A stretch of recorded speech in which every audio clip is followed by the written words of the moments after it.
রাওয়ায়াত পাইছেন কিনা আল্লাহ পাকের হুকুমে করছি, আল্লাহ পাক জানায় দিয়েছে করছি, এরকম কোনো রাওয়ায়াত পাইছেন আপনি? তা নবী বললেন কিভাবে? কথা বলেন। আল্লাহ জানায় দিছে, আল্লাহ জানায় দিছে, এইটা বলার জরুরত নাই। কারণ আমাদের আকীদা, আমাদের বিশ্বাস, গায়েবের মালিক কে জানেন? কাউকে তিনি জানাতে পারেন, এতে আশ্চর্য হওয়ার কিছু নাই। কি কথা বুঝাতে পারি নাই? দেখেন, হযরত আব্দুল্লাহ রাদিয়াল্লাহু তাআলা, জাবের ইবনে আব্দুল্লাহ, জাবের রাদিয়াল্লাহু আব্বা আব্দুল্লাহ জলিল কদর সাহাবী ছিলেন। তিনি উহুদের যুদ্ধে সংগঠিত হওয়ার আগের দিন তিনি তার ছেলেকে জাবেরকে বলতেছে, জাবের শোন, আমার ধারণা আগামীকাল উহুদের ময়দানে যে ব্যক্তিটা শহীদ হবে তার মধ্যে সর্বপ্রথম আমি। বুখারী রওয়ায়াত। আমি যে রওয়ায়াতগুলি আজকে বলবো, রওয়ায়াতগুলি এর জন্য বলবো কারণ ওরা বুখারী বুখারী বলে আর মুসলিম মুসলিম করে, এর জন্য আমি এই বিষয়গুলি কিছু বুখারীর থেকে নিয়ে আসছি। কি বললেন? আগামীকাল সর্বপ্রথম আমি শাহাদাত বরণ করবেন আমার ধারণা। কাজী তোর বোন, তাদেরকে দেখিস 6 বোন পেরায়, তার 9 বোন, 6 বোন 9 বোন বিভিন্ন রওয়ায়াতের মধ্যে আসছে, এটা দেখে রাখিস। হযরত জাবের রাদিয়াল্লাহু ফরমান, আমি দেখলাম পরের দিন উহুদের ময়দানে যে ব্যক্তি প্রথম শহীদ হয়েছে সেই ব্যক্তি আমার বাবা আব্দুল্লাহ। অথচ গায়েবের মালিক কে জানে? অথচ এই কথা বলেন নাই যে আল্লাহ পাক আমাকে জানাইছে, আমাকে বলেন। তাহলে শিরক করছে, আব্দুল্লাহরে শিরক করছে, বুখারীর মধ্যে রওয়ায়াত আসছে। এখন আমরা বুখারীর রওয়ায়াত দেখলাম, মুসলিমের রওয়ায়াত দেখলাম, আল্লাহর সাথে জোরাজুরি করলে শিরক হয় না, মুহাব্বত বাড়ে। আল্লাহকে গোলাম বললে ফুর্তি বাড়িয়া যায়। কি বাড়িয়া যায়? তা শামসুত তাবরিজি রাহমাতুল্লাহ আলাইহি বললে সেটা মুশরিক হবে কেন? ঘটনাটা কি আমাকে বলেন, এর কারণটা কি আমাকে বুঝিয়ে দেন তো।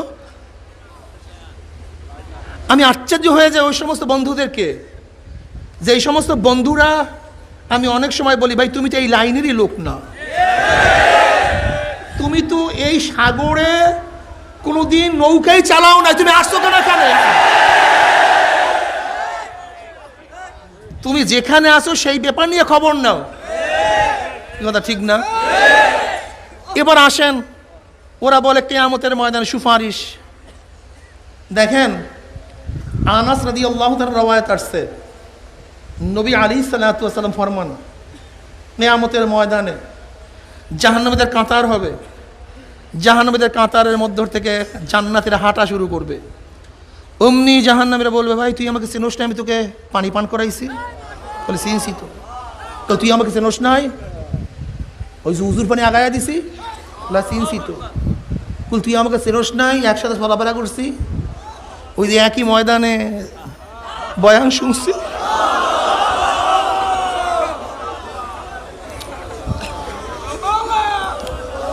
তুই আমাকে চেনোস নাই, একই সাথে চলাফেরা করছি? চিনছি তো।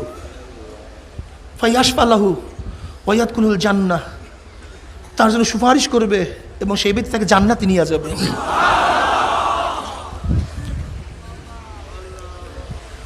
তিরমিজির মধ্যে রওয়ায়াত আসছে, আন আব্দুল্লাহ ইবনে আবিল জাদআ قال سمعت رسول الله صلى الله عليه وسلم يقول يدخل الجنة بشفاعة الرجل من أمتي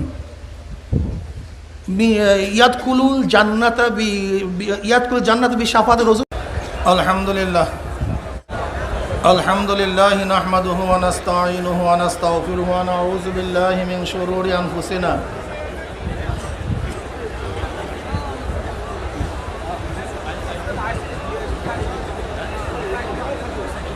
من يهد الله فلا مضل له ومن يضلله فلا هادي له ونشهد أن لا إله إلا الله وحده لا شريك له ونشهد أن محمدا عبده ورسوله أما بعد فأعوذ بالله من الشيطان الرجيم بسم الله الرحمن الرحيم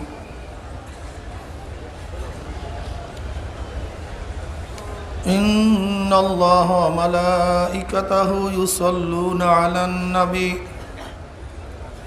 يا أيها الذين آمنوا صلوا عليه وسلموا تسليما اللهم صل على سيدنا ونبينا وشفيعنا وحبيبنا مولانا محمد صلى الله عليه وعلى آله وأصحابه وبارك وسلم اللهم صل على سيدنا ونبينا وشفيعنا وحبيبنا مولانا محمد صلى الله عليه وعلى آله وأصحابه وبارك وسلم اللهم صل على سيدنا ونبينا وشفيعنا وحبيبنا مولانا محمد صلى الله عليه وعلى آله وأصحابه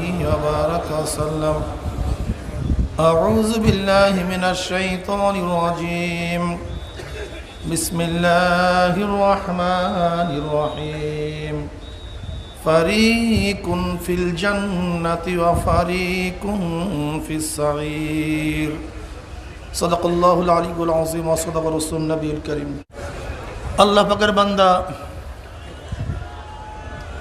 জনাব মুহাম্মদুর রাসূলুল্লাহ সাল্লাল্লাহু আলাইহি ওয়াসাল্লামের উম্মতগণ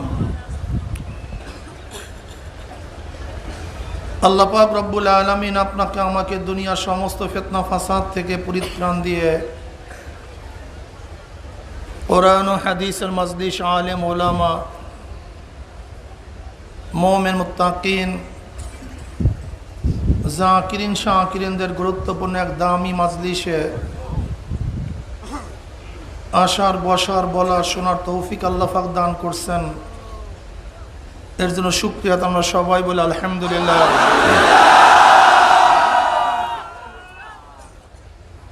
অনেক মানুষ আসার ইচ্ছা করছিল ঝামেলার কারণে আসতে পারে নাই অনেক মানুষ আসছে থাকতে পারে নাই আবার অনেকে তো আসছে জানাজা দিয়ে বিদায় হয়ে গেছে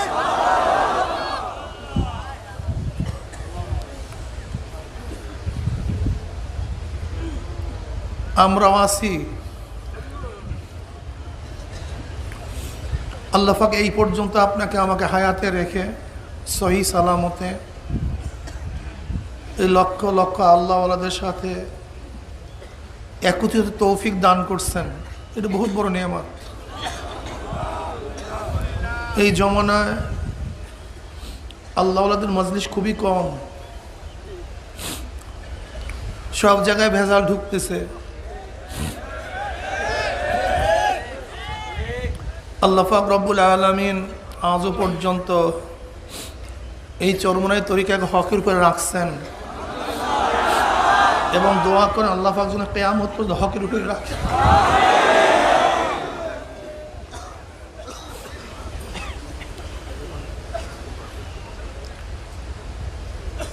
চরমনাই ময়দান এমন এক ময়দান যে ময়দানে আসার পরে বহুত লোককে আল্লাহ পাক হেদায়েতের মালা পরায়া দেন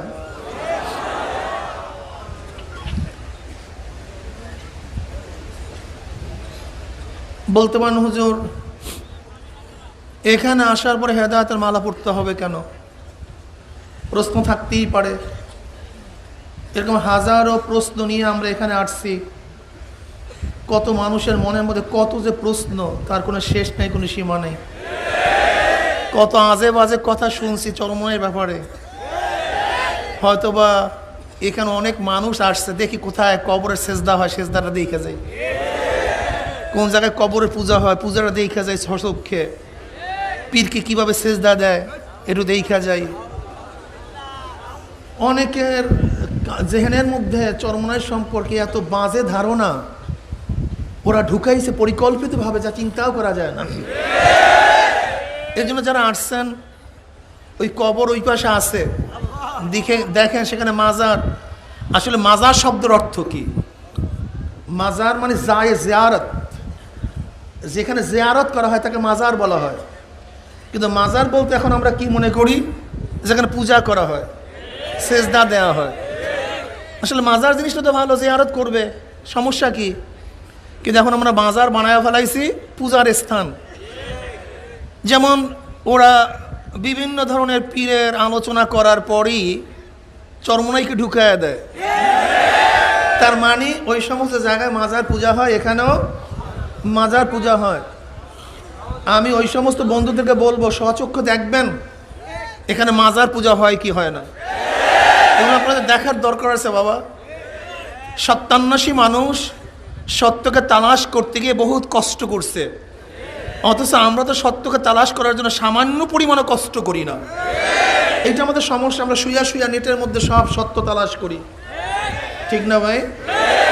এই নেটের মধ্যে সত্য তালাশ করলে সত্য পাওয়া যাবে না, বরং গোমরাহির পথে হাঁটতে হবে। কেউ সতর্ক থাকা চাই। বলতে পারেন হুজুর কবর যে উঁচা দেখছি, মাটির মধ্যে একটু উঁচা দেখতেছি।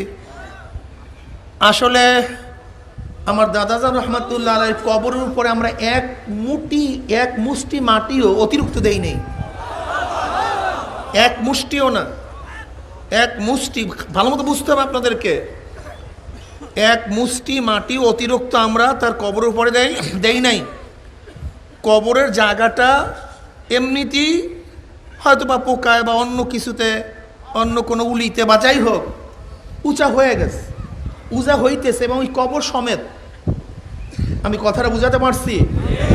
এটি নিয়ে আমার তোমার মাথাও ব্যথা নাই, ফেকেরও নাই, এর মধ্যে কোনো বরক্ত মনে করি না, আর এইটাকে আমাদের একেবারে বিশাল কিছু এরকম কিছু মনে করি না।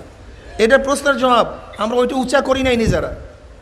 হাদিসের মধ্যে আসছে নবী আলাইহিস সালাতু ওয়াস সালাম ওসমান বিন মাযুন রাদিয়াল্লাহু তাআলা, যিনি মুহাজিরদের মধ্যে প্রথম মদিনার মধ্যে ইন্তেকাল করেছেন, নবী আলাইহিস সালাতু ওয়াস তার দাফন করার পরে তার চিহ্নের জন্য বড় একটা পাথর নিয়ে আসতে বললেন, কিন্তু সাহাবারা আনতে পারতেছিলেন না। তখন নবী আলাইহিস নিজেও সাহায্য করেছেন, সাহায্য করিয়া সেই পাথরকে কবরের জায়গায় রাখছেন। কেন রাখছেন? যেন আমার ভাইয়ের কবরকে চিহ্নিত করতে পারি, জিয়ারত করতে পারি। এর জন্য আমরা ওইটাকে ইনহদাম করতে চাই না, সমতল করতে চাই না, চিহ্ন আছে, সমস্যা কি? লেকিন এটা আমরা পূজাও করি না। যেরকম সুন্নাত তরিকা অনুযায়ী আমরা সবাই এখানে কি করি ভাই? জিয়ারত করি। কি আপনারা কি করছেন?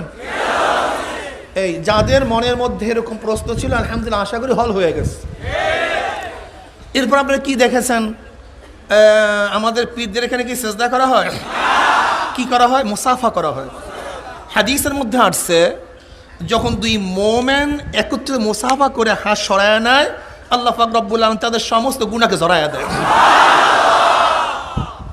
এজন্য মুসাফা করি।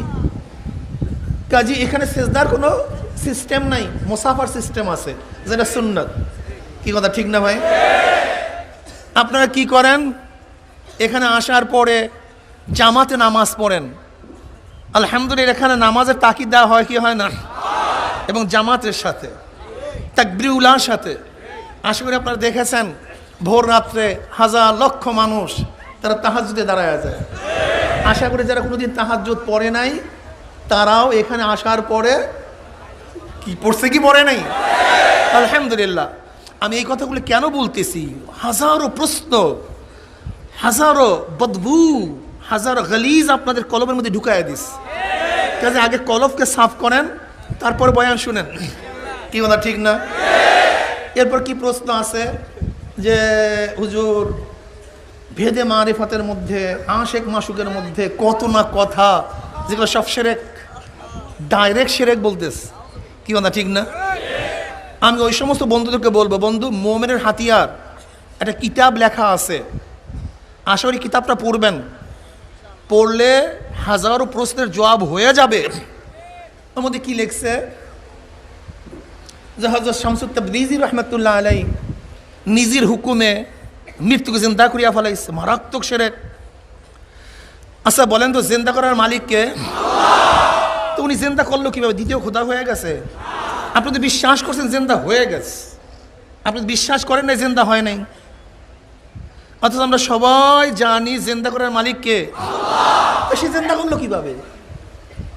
ওই ঘটনার মধ্যে তো লেখা আছে, আমি জোর করিয়া আল্লাহর কাছ থেকে রুহ নিয়ে আসছি। কত বড় বেয়াদবি কথা তাদের ভাষায়। আর আমরা বলি কত বড় মহাব্বতের কথা। একই ভাষায় তারা বলতেছে বেয়াদবি, আমরা বলি মহাব্বত। কি এরকম আছে কি নাই? দেখেন, মুসলিম শরীফের হাদিসের মধ্যে আসছে, নবী আলাইহিস সালাম হাদিস বয়ান করতেছেন, মুসলিম শরীফের হাদিস, যে আল্লাহ পাক রব্বুল আলামিন তায়েবের ব্যাপারে, যে ব্যক্তি তওবা করে, তওবাকারীর ব্যাপারে আল্লাহ পাক কি পরিমাণে খুশি হন। সেই উদাহরণ দিতে গিয়ে নবী আলাইহিস সালাম বলেন, কোন এক ব্যক্তি সফরে বের হইস, তার সমস্ত গাঠি গুট্টি পানি পুনি যাহা কিছু আছে খাদ্য সব কিছু নিয়ে সফরে বের হইছে, কোনো এক গাছের ছায়া তলে তার বাহন রেখে তিনি ঘুমায় পড়ছে। হঠাৎ উঠে দেখে তার বাহন নেই। এখানে কেউ রেকর্ড করবেন না, আশেপাশে কারোর মোবাইল খোলা থাকবে না, এই পুরো এরিয়ার মধ্যে কার মোবাইল খোলা থাকবে না, নির্দিষ্ট রেকর্ড হচ্ছে।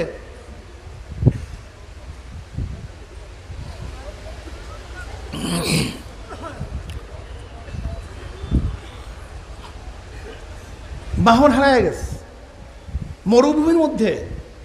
আপনারা বুঝতেও পারবেন না মরুভূমির অবস্থা কি হতে পারে, মারাত্মক এক অবস্থা। ব্যক্তি বাহন খোঁজ করতে করতে করতে করতে নিরাশ হয়ে কোনো এক জায়গাতে সে মরার প্ল্যান নিয়ে, মৃত্যুবরণ করবে এই প্ল্যান নিয়ে শুয়ে পড়ছে ক্লান্ত হয়ে। হঠাৎ চোখ খুইলা দেখে তার সামনে তার বাহন হাজির। এখন ওই ব্যক্তি কেমন খুশি, সেই খুশির কোনো শেষ নেই। খুশির সাথে কি বলছে, আল্লাহুম্মা আনতা গোলামি ওয়া আনা রব্বুক। সে ব্যক্তি কি বলছে, আল্লাহ তুমি আমার গোলাম, আমি তোমার রব। আমি তোমার রব আর তুমি আমার গোলাম। সে অনেক খুশিতে ভুলটা করে ফেলাইস। যে ব্যক্তি এত পরিমাণের খুশি হয়েছে, খুশির সাথে সে কি বলতেছে, আল্লাহ তুমি আমার, আমি তোমার। এই উদাহরণ কে দিছে? খোদ নবী আলাইহিস সালাত, মুসলিমের হাদিস। আল্লাহুম্মা আনতা গোলামি ওয়া আনা রব্বুক, তুমি আমার গোলাম, আমি তোমার রব। এখন কি বলবেন? মুসলিমের হাদিস। যদি শামসুত তাবরিজি রহমাতুল্লাহ আলাইহি আল্লাহর আন্দাজ না এই কথা বলার কারণ শিরক হয়, তা যেই ব্যক্তি আল্লাহকে নিজের গোলাম বলছে এবং নিজে আল্লাহর মালিক দাবি করছে, সেই ব্যক্তি কি হবে? নবী আলাইহিস সালাতু বলছেন, এই ব্যক্তি কেন ভুলটা করছে? অনেক খুশিতে। তা অধিক খুশিতে কেউ যদি ভুল করে তাহলে কি হয় না? শিরক হয় না, বরং মুহাব্বত বৃদ্ধি পায়। দেখেন, এক লম্বা হাদিসটা বয়ান করতেছে। বুখারী মুসলিমের মধ্যে হাদিস আসছে, মুসলিমের মধ্যে হাদিস আসছে, কিয়ামতের ময়দানে যখন সমস্ত মুমিন আটকা পড়বে, সমস্ত মুমিন আটকা পড়বে, জাহান্নামীরা জাহান্নামে চলে যাবে, কিন্তু এখন পর্যন্ত হিসাব নিকাশ শুরুই হয় নাই। হিসাব নিকাশ শুরু হচ্ছে না। সমস্ত উম্মাত উঠবে, নিজেরা মশওয়ারা করবে যে দেখি আমরা কাউর থেকে সুপারিশ করাতে পারি কিনা। কি করাতে পারি কিনা? সুপারিশ করার আগে সুপারিশের ব্যাখ্যা না দিলে ওরা আপনাদেরকে ক্ষতিগ্রস্ত করবে। কাজে আমি সুপারিশ কিছু ব্যাখ্যা দিতে চাই। সুপারিশ 5 ধরনের। শাফাআত কয় ধরনের ভাই? শাফাআত কাকে বলা হয়? শাফাআত শব্দের অর্থ কি? শাফাআত শব্দের অর্থ মিলানো, একত্রিত করা, জোড়া দেয়া। কি কথা ঠিক না? শাফাআতকে শাফাআত কেন বলা হয়? যেহেতু শাফাআতকারী যার জন্য শাফাআত করে, শাফাআত করার কারণে তার অন্যায় বা ন্যায়ের সাথে মিলিত হয়ে যায়, এর জন্য শাফাআত কি বলা হয়? শাফাআত বলা হয়। শাফাআত কয় ধরনের ভাই? 5 ধরনের। একটা হলো শাফাআতে কুবরা। এই শাফাআতে কুবরার একমাত্র মালিক জনাবে মুহাম্মদ রাসূলুল্লাহ সাল্লাল্লাহু আলাইহি ওয়াসাল্লাম। এই শাফাআতে কুবরার হাদিস এখন বয়ান করব, আমি যেটা শুরু করেছি এটা করব এখন। এই শাফাআতের একমাত্র মালিক জনাবে মুহাম্মদ রাসূলুল্লাহ সাল্লাল্লাহু আলাইহি ওয়াসাল্লাম। এই শাফাআতে সে দ্বিতীয় আর কার কোনো শেরকাত নেই, কোনো নবীরও না। কোনো নবীর না, একমাত্র শাফাতে কুবরা মালিককে জনাব মুহাম্মদ রাসূলুল্লাহ সাল্লাল্লাহু আলাইহি ওয়াসাল্লাম। নাম্বার 2, বিনা হিসাবে একদল মানুষকে শাফাত করে জান্নাতে নিয়ে যাওয়া হবে। একদল মানুষকে বিনা হিসাবে, এর অধিকারী একমাত্র আমার নবী, দ্বিতীয় কেউ না। এই দ্বিতীয় প্রকার শাফাতের মালিক একমাত্র আমার নবী, এর সাথে কারো কোনো অংশীদারিত্ব নাই, অন্য কেউ না। নাম্বার 3, যেই শাফাত হবে মানুষ ন্যাক এবং গুনাহ বরাবর হয়ে গেছে। কি হয়ে গেছে? ন্যাক এবং গুনাহ সমান সমান। যেই পরিমাণের ন্যাক এই পরিমাণের গুনাহ। এদের ব্যাপারে সুপারিশ হবে, শাফাত হবে। এই শাফাতে শেরকাত করবে নবী, রসুল, অলি, আউলিয়াগণ, সবাই এই ব্যাপারে শাফাত করবে। 3 নম্বর প্রকার। নাম্বার 4, যাদের জাহান্নাম ওয়াজিব হয়ে গেছে, গুনার পাল্লা ভারী হয়ে গেছে, নেকের পাল্লা হালকা হয়ে গেছে, তাদের ব্যাপারে সুপারিশ হবে। এই সুপারিশের ব্যাপারেও সবাই শরীক, নবী, রসুল, আউলিয়া, ওলামা এবং জান্নাতীরা এদের ব্যাপারে সুপারিশ করবে। নাম্বার 5, মর্যাদা বুলন্দ করার জন্য শাফাত। এই সুপারিশের মধ্যেও সবাই অংশীদারি থাকবে, কিন্তু আগের 2 শাফাতের মধ্যে একমাত্র নবী আলাইহিস সালাতু ওয়াস সালাম শাফাত করবেন, এর মধ্যে অন্য কোনো নবীরও অংশীদারিত্ব নাই। অনেকে প্রশ্ন করতে পারে, হুজুর কিয়ামতের ভয়াবহ অবস্থা, এই সময় তো নবীরা পর্যন্ত নাফসি নাফসি বলবে, তা ওলিরা, ওলামায়ে কেরাম শাফাত করবে কখন? আসলে এখানেই ওরা ধোকাটা দেয়। আসলে ধোকাটা এখানেই দেয়। আপনাকে মনে রাখতে হবে, হিসাব নিকাশ শুরু হওয়ার আগের সমস্ত ঘটনা, যখন সমস্ত নবীরা, ওলিরা বলবে নাফসি নাফসি, মাওলা আমাকে বাঁচাও, আমাকে বাঁচাও, এই ঘটনা এখন বলতেছি। নবী আলাইহিস সালাতু ওয়াস সালাম ফরমান, কিয়ামতের ময়দানে যখন মুমিনরা আটকা পড়ে যাবে, আল্লাহ পাক হিসাব নিকাশ শুরু করতেছেন না, তখন সমস্ত উম্মত বলবে আমরা এমন কোনো ব্যক্তিকে চুজ করি যে আমাদের সুপারিশ করবে। কি করবে? সুপারিশ করবে। দেখেন, এই রওয়ায়াত কিন্তু বুখারী, মুসলিমের মধ্যে আসছে, মুত্তাফাকুন আলাইহির হাদিস, বিভিন্নভাবে আসছে। আল্লাহ পাক রব্বুল আলামিন কি ডাইরেক্ট সবাইকে মাফ করতে পারতেন না? তাহলে এই পদ্ধতি কেন করতেছেন? এটা আপনাকে প্রথম বুঝতে হবে। সমস্ত উম্মত উঠবে যে চলো নবী আদমের কাছে, সবাই যাবে আদমের কাছে, গিয়া বলবে আপনি আমাদের বাবা, আপনাকে আল্লাহ পাক নিজের হাতে সৃষ্টি করেছেন, খুব মায়া করে, দয়া করে। আপনাকে আল্লাহ পাক জান্নাত দান করছেন। আল্লাহ পাক রব্বুল আলামিন আপনাকে সমস্ত ফেরেশতাদের মাধ্যমে সিজদা করার ব্যবস্থা করেছেন। আল্লাহ পাক রব্বুল আলামিন আপনাকে সমস্ত জিনিসের নাম শিক্ষা দিয়েছেন। কাজী আপনি আমাদের জন্য সুপারিশ করেন। নবী আদম আলাইহিস সালাতু ওয়াস সালাম ওই কথা মনে পড়বে যে গন্ধম খেতে নিষেধ করছে, আমি গন্ধম খেয়ে ফেলছি। বলবে আজকের দিনে আল্লাহর কাছে সুপারিশ করার ক্ষমতা আমি রাখি না, তোমরা যাও প্রথম রসুল হযরত নূহ আলাইহিস সালাতু ওয়াস সালামের কাছে। সমস্ত উম্মত যাবে, নবী নূহ আলাইহিস সালাতু ওয়াস সালামের কাছে গিয়া বলবে আপনি আউয়ালুর রসুল, আপনার অনেক মর্তবা, অনেক ফজিলত, আপনি আদমে সানি, সমস্ত পরবর্তী মানুষ আপনার থেকেই, কি কথা ঠিক না? কাজে আপনি আমাদের জন্য সুপারিশ করেন। নবী নূহ আলাইহিস সালাতু ওয়াস সালাম ওই কথা মনে পড়বে, তার ছেলেকে বাঁচাবার জন্য সে আল্লাহর কাছে বলছে, এটা আল্লাহর কাছে খারাপ লাগছে। এটা মনে পড়ার পরে সে বলবে না, আজকের দিনে আল্লাহর কাছে সুপারিশ করার ক্ষমতা আমি রাখি না, তোমরা যাও জাতির পিতা নবী ইব্রাহিম আলাইহিস সালাতু ওয়াস সালামের কাছে। সবাই যাবে নবী ইব্রাহিম আলাইহিস সালাতু ওয়াস সালামের কাছে। তার ওই কথা মনে পড়বে, সে সূর্যকে, চন্দ্রকে, তারকাকে খোদা বলছে, এটা ভুল তার কথা। ওইটা মনে পড়ার পর বলবে আজকে দিনে আল্লাহর সামনে সুপারিশ করার ক্ষমতা আমি রাখি না। তোমরা যাও নবী মূসা, সে কালিমুল্লাহ, আল্লাহর সাথে কথা বলছে, আল্লাহ পাক রব থেকে ইজ্জাত দান করছে, তাওরাত নাযিল করছে তার উপরে, তোমরা যাও তার কাছে, সে তোমার জন্য সুপারিশ করবে। নবী মূসা আলাইহিস সালাতু ওয়াস সালাম বলবেন ভাই এক থাপ্পড়ে কিপ্তির অবস্থা ক্রাশিন করে ফেলাইছি, আজকে আল্লাহর সামনে দাঁড়াবার ক্ষমতা আমি রাখি না। তোমরা যাও রুহুল্লাহ, যে আল্লাহর রুহু, নবী ঈসা আলাইহিস সালাতু ওয়াস সালামের কাছে। সমস্ত উম্মত আসবে নবী ঈসা আলাইহিস সালাতু ওয়াস সালামের কাছে। নবী ঈসা আলাইহিস সালাতু ওয়াস সালাম বলবেন ভাই আজকের দিন আল্লাহর সামনে সুপারিশ করার ক্ষমতা আমি রাখি না, আমার কাছে কেন আসছো? যাও সরদার দো আলম সৈয়দুল আম্বিয়া মুহাম্মদ আরবি আলাইহিস সালাতু ওয়াস সালামের কাছে। সমস্ত উম্মত আসবে নবী আলাইহিস সালাতু ওয়াস সালামের কাছে। নবী আলাইহিস সালাতু ওয়াস সালাম বলবেন, হ্যাঁ এবার জাগা মতো আস। এই দায়িত্ব একমাত্র আমাকে আল্লাহ পাক দান করছে, অন্য কাউকে দান করে নাই। এটা শাফাতে কুবরা, এইটি হলো বড় শাফাত, সবচেয়ে বড় সুপারিশ। এখান থেকে কিয়ামতের ফায়সালা শুরু হবে। এই 5 শাফাত নবী আলাইহিস সালাতু ওয়াস সালাম ফরমান। এরপর নবী আলাইহিস সালাতু ওয়াস সালাম উঠবেন, আল্লাহর সামনে যাবেন। আল্লাহকে দেখার সাথে সাথে নবী আলাইহিস সালাতু ওয়াস সালাম সিজদায় পড়ে যাবেন। এক সিজদার মধ্যে কতক্ষণ থাকবে? আল্লাহ পাক যতক্ষণ রাখার ইচ্ছা ততক্ষণ তিনি থাকবেন। নবী আলাইহিস সালাতু ওয়াস সালাম ফরমান, তখন আল্লাহ পাক রব্বুল আলামিন আমাকে কিছু দোয়া শিক্ষা দিবেন, যেই দোয়া আমি এখন জানি না, তখনই শিক্ষা দেওয়া হবে। সেই দোয়ার ভিত্তিতে আমাকে আল্লাহ পাক রব্বুল আলামিন সুপারিশ করতে বলবেন। হাদিসের মধ্যে আসছে, নবী আলাইহিস সালাতু ওয়াস সালাম যখন সিজদায় পড়বেন, নবী আলাইহিস সালাতু ওয়াস সালামকে লক্ষ্য করে আল্লাহ পাক বলেন, ইরফা রাসাক, তুমি তোমার মাথাকে উঠাও। কুল, তুমি বলো। তুসমা, আমি শুনবো।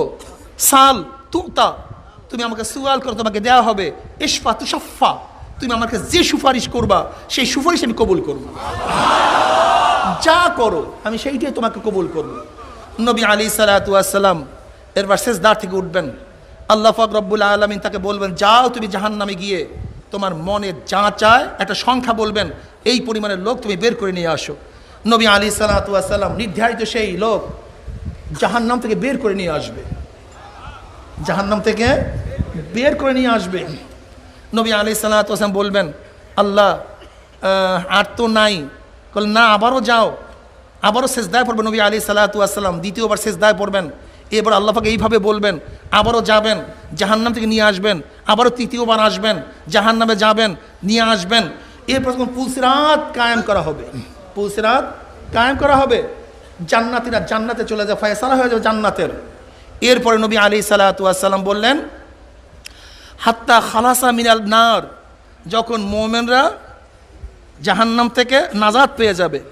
মা মিন আহাদি মিনকুম বি আশাদ্দা মুনাশাদাতান ফিল হক, তোমরা একে অপরকে যেইভাবে তোমাদের জমি জায়গা নিয়ে আসার জন্য ঝগড়া করো। মা মিন আহাদি মিনকুম, মা মিন আহাদি মিনকুম বি আশাদ্দা মুনাশাদাতান মিনাল হক কদ তাবায়্যানা মিনাল মুমিনিনা লিল্লাহি ইয়াউমুল কিয়ামা লিইখওয়ানিহিমুল্লাযীনা ফিন নার, যেরকম তোমরা নিজেদের হক আদায় করার জন্য একই অপরের সাথে ঝগড়া করো,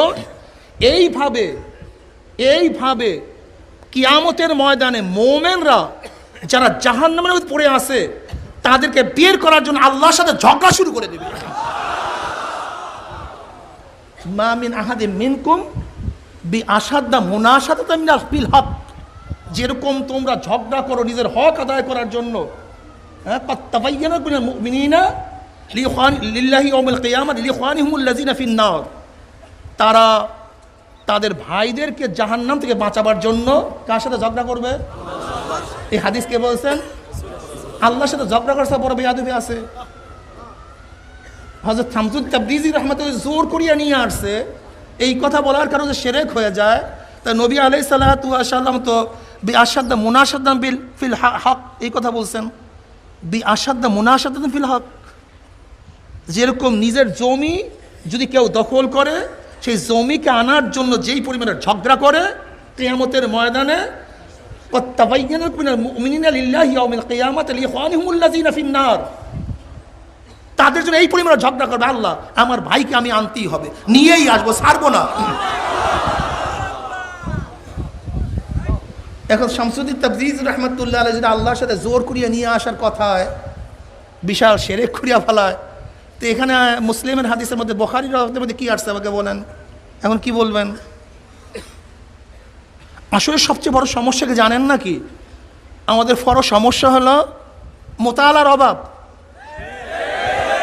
না জানার অভাব, এই কারণে আমাদের সমস্যায় পড়ি, আর কিচ্ছু না। এরপরে শোনেন, নবী আলাইহিস সালাতু ওয়াস সালাম ফরমান, যখন তার ভাইদের জন্য এরকম আল্লাহ পাক রব্বুল আলামিনের কাছে ঝগড়া শুরু করবে, ইয়াকুলু লাহুম আখরিজু মান আরাফতুম। স্পষ্ট হাদিসের মধ্যে আসছে আল্লাহ পাক রব্বুল আলামিন মুমিন থেকে বলবেন আখরিজু মান আরাফতুম, আখরিজু তোমরা বের করো। কারা বের করবে? আখরিজু মান আরাফতুম, তোমরা যাকে যাকে চেনো সব বের করে নিয়ে আস। কি সুপারিশ হবে না নাকি? এ তো বুখারীর রওয়ায়াত বলতেছি, মুসলিমের রওয়ায়াত বলতেছি। আল্লাহ পাক তাকে অনুমতি দিয়ে দিবেন। এখন যারা বলে তোমরা ফিরেরা বলে লইয়া যাইবে সব কান্দে করিয়া, আসলে সমস্যাটা কি জানেন? আমরা যাদেরকে মহাব্বত করি, আমরা তাদের উপরে আকীদা রাখি, বিশ্বাস রাখি। কেন? আমরা তাদের কাছ থেকে দেখি নামাজ কাজা করে না, একটা ফরজ তো ছাড়ি না, ওয়াজিব ছাড়ে না, সুন্নাত ছাড়ে না, মুস্তাহাব ছাড়ে না, সারাদিন ইবাদতে মগ্ন থাকে। কাজে আমরা যাদেরকে মহাব্বত করি, আমরা বিশ্বাস করি এটা জান্নাতে যাবে। আর ওই যাদেরকে মহাব্বত করা, ধোঁকাবাজি করা, নিজেদের নেতাদের রাস্তা নাই যে আমরা জান্নাতে যাবে। খুব গভীর চিন্তা করে দিয়েছি। ঘটনাটা কি?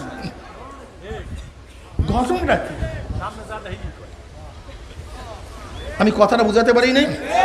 ওদের নিজেদের নেতাদের উপরে তো আস্থা নাই, ওদের নিজেদের নেতাদের উপরে, কিন্তু আমাদের শাইখদের আস্থা আছে। কাছের থেকে দেখছি, কাছের থেকে। এখানে শিরক এইভাবে হইতো যদি আমি বলতাম আমি সুপারিশ করব, যে আমাদের শাইখ বলতাম আমি সুপারিশ করব। আমরা ধারণা করি। কি কথা বলেন না কেন? হাদিসের মধ্যে কি আসছে? সহিহ রাওয়ায়াতের মধ্যে আসছে নবী আলাইহিস সালাতু ওয়াস সালাম এক জানাজায় গেলেন। যাওয়ার পর ইয়া নবী আল্লাহ, লোকটার মনের মধ্যে কি আছে আমরা জানি না, কিন্তু বাহ্যিক আমল খুব সুন্দর ছিল। কলে ওয়াজিব হয়ে গেছে। কি হয়ে গেছে? কি হয়ে গেছে? তার মানে কি ওয়াজিব হয়ে গেছে? কথা বলে না কেন? তার দিলের মধ্যে কি আছে আমরা জানি না, কিন্তু বাহ্যিক আমলে দেখতেছি লোকটা কি ভালো। এরকম তিনজন, ওমর ইবনে খাত্তাব রাদিয়াল্লাহু তাআলা রাওয়ায়াতের মধ্যে ঠিক নবী আলাইহিস সালাতু ওয়াস সালামের ওই একই ধারণা, একই পদ্ধতি অবলম্বন করে জানাজায় গেছেন। গিয়া বলতেছেন, অনেক লোক বলতেছে লোকটা তো খুব ভালো, বাহ্যিক দৃষ্টিতে খুব ভালো। কলে ওয়াজিব হয়ে গেছে। কলে জিজ্ঞাসা করলেন আমি কি বললাম? কলে আমি দেখছি নবী আলাইহিস সালাতু ওয়াস সালাম এক জানাজায় গিয়ে এরকম যখন বলছে, সে বলছে ওয়াজিব হয়ে গেছে। কলে কয়জনে বললে? কলে 4-5 জন। কলে 3 জনে? কলে 3 জনে। কলে 2 জনে? 2 জনে। 2 জনেও যদি কোনো ব্যক্তির ব্যাপারে এই সাক্ষ্য দেয় যে লোকটা ভালো, আল্লাহ পাক রব্বুল আলামিন তার জন্য জান্নাতকে ওয়াজিব করে দেয়। এবার বলেন তো, আমাদের শায়েখ হযরত ফজলুল করিম ভালো ছিলেন না খারাপ ছিলেন? কি মনে করেন? তিনি তো বলেন নাই কখনো যে আমি জান্নাতে নিয়ে যাব। সামনে হাদিস আসতেছে, আমি বলতেছি তোমরা শোনো। আজকে আমি বয়ান করার জন্য বসি নাই। জেহেনের মধ্যে এত ময়লা ঢুকাই দিছে আমাদের, যা চিন্তাও করা যায় না। হাজারো ময়লা ঢুকাই দিছে আমাদের জেহেনের মধ্যে। আল্লাহ আমাদের সবাইকে মাফ করে দেন। এরপরে নবী আলাইহিস সালাতু ওয়াস সালাম ফরমান, মুমিনরা যাবে গিয়া যত ভাইদেরকে তারা চিনে। এই হাদিসের ব্যাখ্যা অনেক মুহাদ্দিসিনরা বলেন, এরকম মুমিনদের সাথে বেশি তাআরুফ থাকা চাই, পরিচয় থাকা চাই। এর জন্য আমাদের তরিকার লাইনে এই যে দেখা সাক্ষাৎ, এই দেখা সাক্ষাৎ কেন? এর একটা পদ্ধতি, প্রত্যেকে চেনা উচিত, জানা উচিত। কি কথা ঠিক না? তা বলতে হুজুর এত লোক চেনবো কিভাবে? এত লোক চেনার দরকার নাই, আল্লাহ পাক রব্বুল আলামিন চেনার ব্যবস্থা করে দিবেন। এরপর যাবে মুমিনরা, গিয়া সব নিয়ে আসবে। বলে আল্লাহ আর কেউ নাই জাহান্নামের মধ্যে, সব নিয়ে আসছে। বলে আবারও যাও, যাদের অন্তরের মধ্যে 1 দিরহাম পরিমাণ ঈমান আছে তাদেরকে নিয়ে আসো। এবার আবার যাবে, অনেক লোক নিয়ে আসবে। এবারও অনেক লোক নিয়ে আসবে। আহলে কোরআনিয়ারা কি বলে, কেউ যদি একবার জাহান্নামে ঢুকে, তাকে আর জাহান্নাম থেকে বের করা যাবে না। এরা আসলে হাদিস পড়ে নাই, হাদিস জানে না। এরপরে অনেক নিয়ে আসবে। আসার পরে বলবে আল্লাহ আর নাই বাকি, বলে যাও যাদের অন্তরের মধ্যে অর্ধ দিরহাম পর্যন্ত ঈমান আছে তাদেরকে নিয়ে আস। আমারও যাবে, গিয়ে বহু সংখ্যক নিয়ে আসবে। এবার আল্লাহ আর নাই, বলে আবারও যাও, যাদের অন্তরের মধ্যে অনুপরিমাণে ঈমান আছে তাদেরকে নিয়ে আসো। এবার আবারও যাবে। কারা যাবে ভাই? কথা বলেন না কেন? না নবীরা, না রসুলরা? লিল মুমিন, মোমেনদের জন্য এই হুকুম। নবী রসুল তো ভিন্ন মিয়া, এটা মোমেনের কথা বলতেছে। কি কথা ঠিক না? এরবার আল্লাহ পাক রব্বুল আলামিন বলবেন নবীরা সুপারিশ করছে, ফেরেশতারা সুপারিশ করছে, জান্নাতীরা মুমিনরা সুপারিশ করছে। এবার রহমানুর রহিমের খেলা।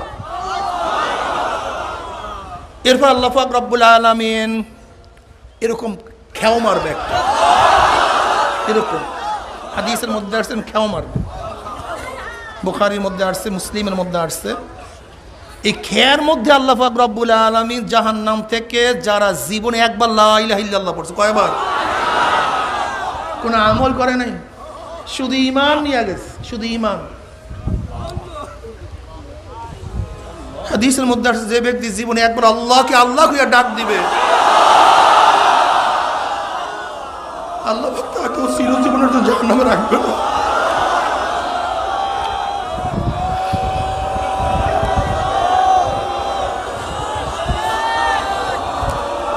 এরপরে তাদেরকে জাহান্নাম থেকে বের করা হবে।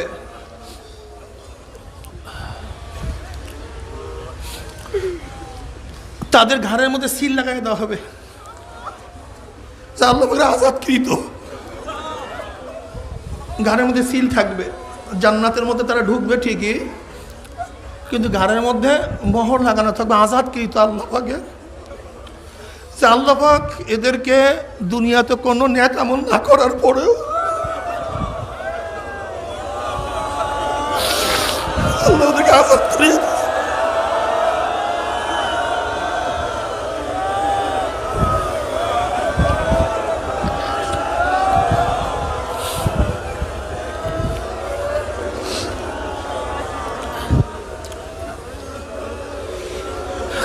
জান্নাতের মধ্যে।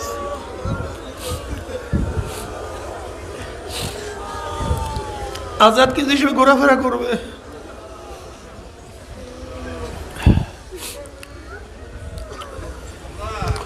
অন্য এক রওয়ায়াতের মধ্যে আসছে নবী আলাইহিস সালাতু ওয়াস সালাম ফরমান, যেই ব্যক্তিকে সবচেয়ে শেষে জাহান্নাম থেকে বের করা হবে সেই ব্যক্তির অবস্থা কি হবে? সরদার আলম আলাইহিস সালাতু ওয়াস সালাম ফরমান, থেকে জাহান্নাম থেকে বের করা হবে। একবার জাহান্নাম আগুন, লেলিয়ান আগুন থেকে ধরে বসবে, আবার ছুটিয়ে আসবে, আবার বের হয়ে আসবে, আবার ছুটিয়ে আসবে। লেলিয়ান আগুন একবার ঝাপটা মেরে পড়বে, ব্যক্তি ঘুরতে ঘুরতে ঢুলতে ঢুলতে, হাদিসের মধ্যে আসছে একবার ঢুকে একবার ঢোলে একবার বের হয়, এরকম করতে করতে কোনো রকমের জাহান্নাম থেকে বের হবে। যখন জাহান্নাম থেকে বের হবে, আমি এখন এটা মুসলিমের রওয়ায়াত বলতেছি, বের হওয়ার পরে সে জাহান্নামের দিকে তাকাবে,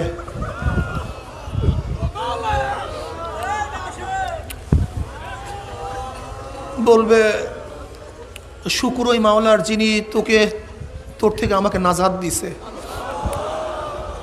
ওই মাওলার শুকর। এবং বলবে যে আল্লাহ পাক আমার আগে আমার পরে এই নিয়ামতে কাউকে ভূষিত করে নেই। ওই ব্যক্তিকে শুধু জাহান্নাম থেকে বাহিরে বের করবে। এরপর সেই ব্যক্তি কি মন্তব্য করবে? আল্লাহ পাক আমার আগে আমার পরে এরকম নিয়ামতের দ্বারা কাউকে ভূষিত করে নাই। সে জানিই না যে হাজারো মানুষ জান্নাতের মধ্যে আছে। সে জাহান্নাম থেকে বের হওয়াটাকে সবচেয়ে বড় নিয়ামত মনে করবে, এর চেয়ে বড় নিয়ামত সে কিছুই মনে করবে না। এরপর তো বসে থাকবে, হঠাৎ একটা গাছ দেখবে, গাছ উঠছে, বলবে আল্লাহ তুমি তোমাকে জাহান্নাম থেকে বের করছো, ওই গাছটার নিচে একটু যাওয়ার ইজাজত দাও, ওই গাছটার নিচে যেতে চাই। ওই একটু পানি দেখা যায়, একটু ঝর্ণার পানিও পান করব, তুমি ওই গাছটা নিচে যাওয়ার আমাকে অনুমতি দাও। আল্লাহ বলবেন তুই তো আর কিছু আমার কাছে চাবি না, আর কিছু চাবি? না আল্লাহ, আর কিছু তোমার কাছে আমি চাবো না। দেখিস আর কিছু চাইস না, তুই ওইটা ইজাজত চাইছ, তোকে ওই ইজাজত দেওয়া হলো, তুই ওখানে যা। ওই ব্যক্তি গাছের নিচে যাবে, পানি পান করবে, কি যে মজা।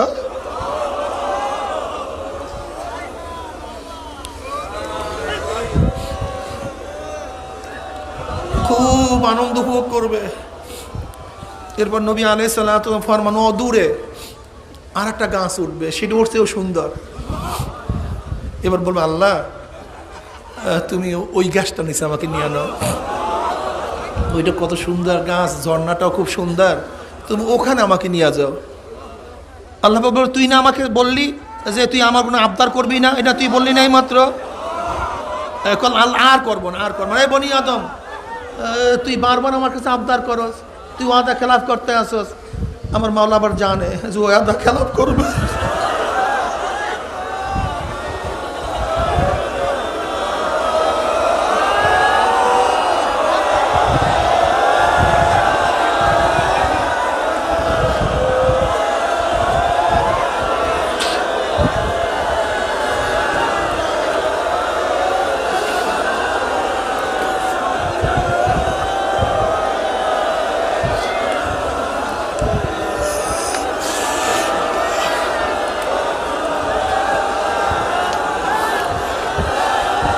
এরপরে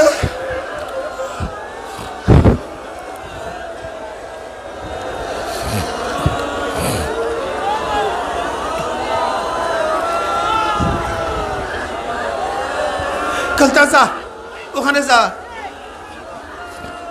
ওখানে যাবে।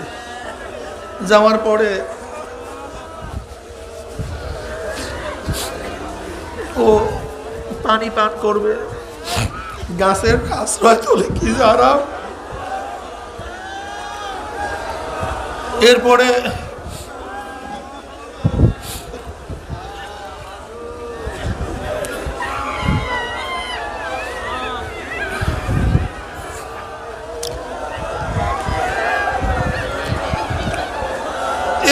আল্লাহ পাক বলবে তা যা, তুই ওখানে যা। ওখানে থাকবে, কিছুদিন থাকার পরে অতরে দেখতে আর একটা গাছ উঠছে, এটা আগের অনেক সুন্দর।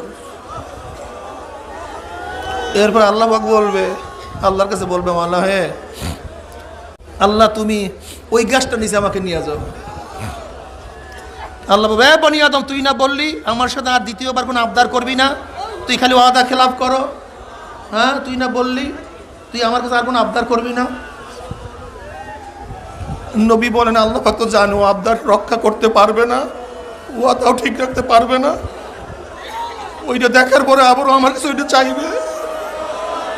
আমার মাওলা বান্দা শুধু বাহানা করতে চায়, শুধু বাহানা।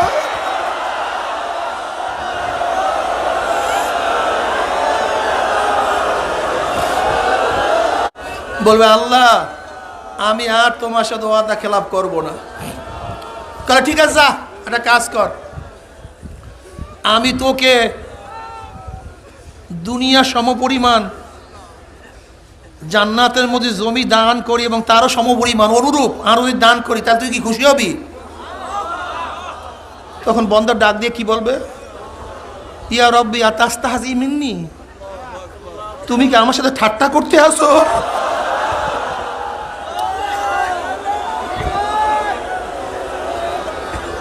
অন্ত রব্বুল আলামিন,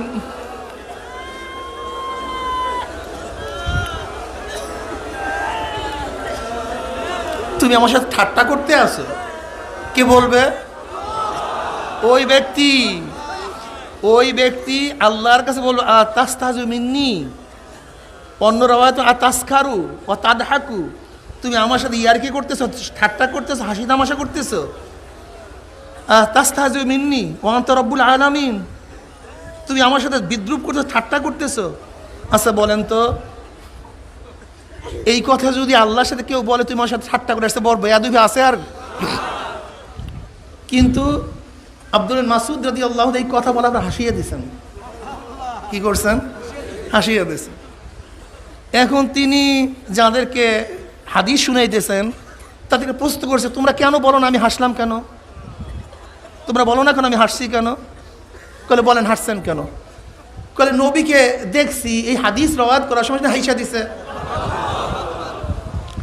নবী আলাইহিস সালাতু ওয়াস সালাম বলছেন তোমরা আমাকে প্রশ্ন করলে না কেন আমি হাসলাম কেন? কলে বলে ইয়া নবী আল্লাহ আপনি হাসছেন কেন বলেন? কলে যখনই ওই ব্যক্তি বলবে আতাস্তাহজিউ মিন্নি ওয়া আনতা রাব্বুল আলামিন, যে তুমি আমার সাথে ঠাট্টা করতেছো, ওই ব্যক্তির এই কথা শুনে আমার মাওলায় হাসিয়ে দিস।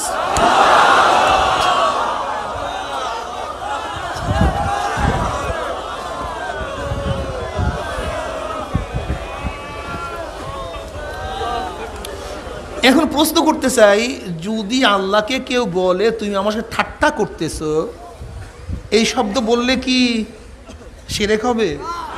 বেয়াদবি হবে? কেন? কারণটা কি? এত খুশি হয়েছে ও ভাবতেই পারে না, ভাবাবে গে যে কিভাবে সম্ভব, জাহান্নাম থেকে নাজাত পাইছি, এর সে তো বড় নিয়ামত কিছু ছিল না।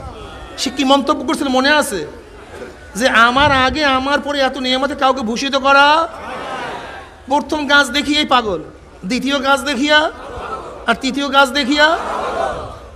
ওই ব্যক্তি তো মনে হয় যেন কি পাইছে আল্লাহ ফাঁকি ভালো জানে। এরপর যদি বলে জান্নাতের মধ্যে দুনিয়া সমপরিমাণ এবং ওই পরিমাণ আরো, ওই ব্যক্তি বিশ্বাস করতে পারে? আমাকে বলেন তো।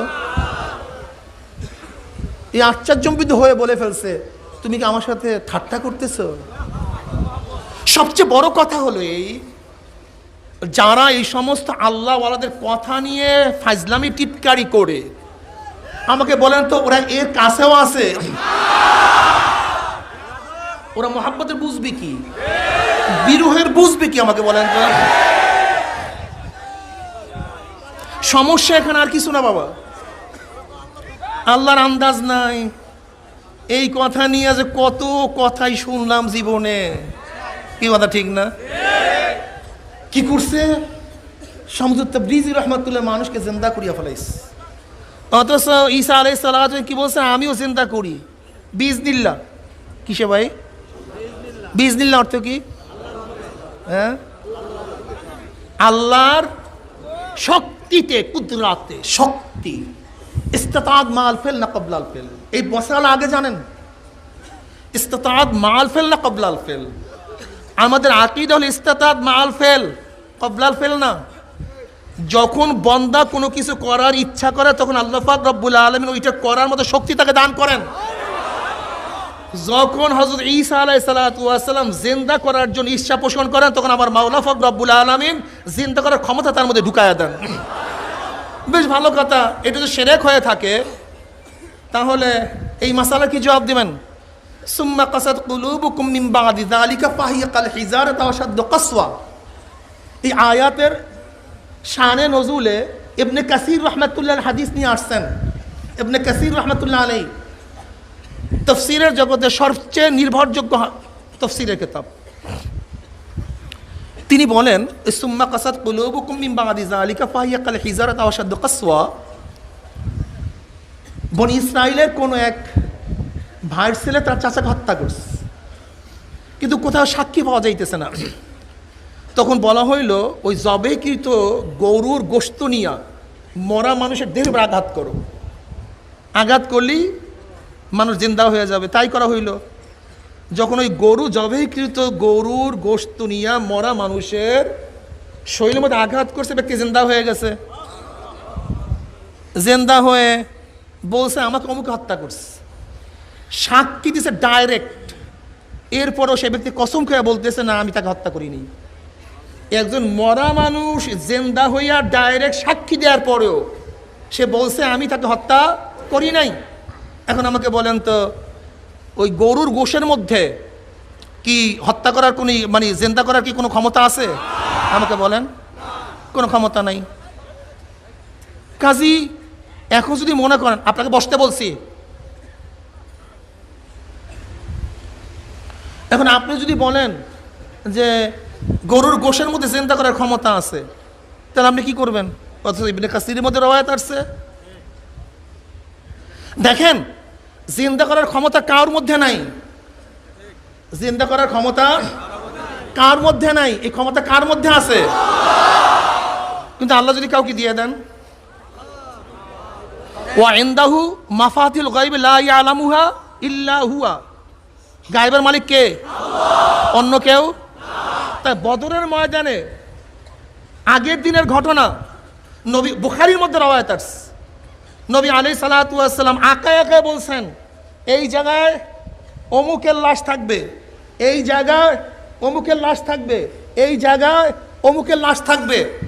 ওলামায়ে কেরাম জানি না কত রেওয়ায়াত পাইছেন কি না, আল্লাহ পাকের হুকুমে করছি, আল্লাহ পাক জানায় দেশে করছি, এরকম কোনো রেওয়ায়াত পাইছেন আপনি?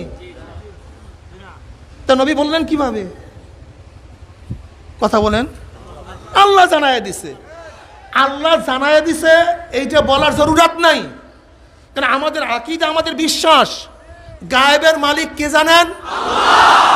কাউকে তিনি জানাতে পারেন, এতে আশ্চর্য হওয়ার কিছু নাই। কি কথা বুঝাতে পারি নাই? দেখেন, হযরত আব্দুল্লাহ রাদিয়াল্লাহু তাআলা, জাবির ইবনে আব্দুল্লাহ, জাবির রাদিয়াল্লাহু আব্বা আব্দুল্লাহ জলিল কদর সাহাবী ছিলেন। তিনি উহুদের যুদ্ধে সংগঠিত হওয়ার আগের দিন তিনি তার ছেলেকে জাবেরকে বলতেছে, জাবের শোন, আমার ধারণা আগামীকাল উহুদের ময়দানে যে ব্যক্তিরা শহীদ হবে তার মধ্যে সর্বপ্রথম আমি। বুখারী রওয়ায়াত। আমি যে রওয়ায়াতগুলি আজকে বলবো, রওয়ায়াতগুলি এর জন্য বলবো কেন ওরা বুখারী বুখারী বলে আর মুসলিম মুসলিম করে, এর জন্য আমি এই বিষয়গুলি কিছু বুখারীর থেকে নিয়ে আসছি। কি বললেন? আগামীকাল সর্বপ্রথম আমি শাহাদাত বরণ করবেন আমার ধারণা। কাজী তোর বোন, তাদেরকে দেখিস 6 বোন পেরায়, তার 9 বোন, 6 বোন 9 বোন বিভিন্ন রওয়ায়াতের মধ্যে আসছে, এটা দেখে রাখিস। হযরত জাবের রাদিয়াল্লাহু ফরমান, আমি দেখলাম পরের দিন উহুদের ময়দানে যে ব্যক্তি প্রথম শহীদ হয়েছে সেই ব্যক্তি আমার বাবা আব্দুল্লাহ। অথচ গায়েবের মালিক কে জানে? অথচ এই কথা বলেন নাই যে আল্লাহ পাক আমাকে জানাইছে, আমাকে বলেন। তাহলে শিরক করছে, আব্দুল্লাহরে শিরক করছে, বুখারীর মধ্যে রওয়ায়াত আসছে। এখন আমরা বুখারীর রওয়ায়াত দেখলাম, মুসলিমের রওয়ায়াত দেখলাম, আল্লাহর সাথে জোরাজুরি করলে শিরক হয় না, মুহাব্বত বাড়ে। আল্লাহকে গোলাম বললে ফুর্তি বাড়িয়া যায়। কি বাড়িয়া যায়? তা শামসুত তাবরিজি রাহমাতুল্লাহ আলাইহি বললে সেটা মুশরিক হবে কেন? ঘটনাটা কি আমাকে বলেন, এর কারণটা কি আমাকে বুঝিয়ে দেন তো।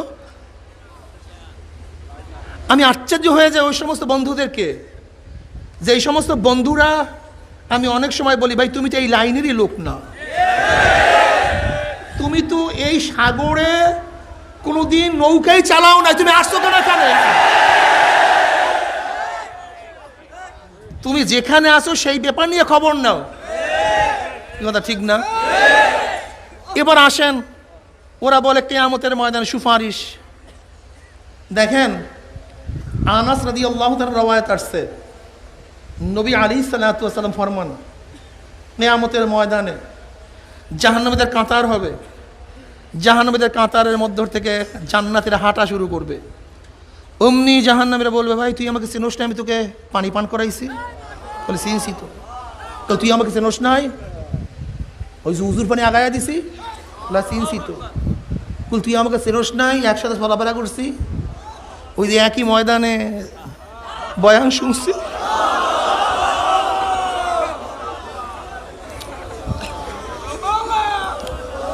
তুই আমাকে চিনোস নাই, একই সাথে চলাফেরা করছি?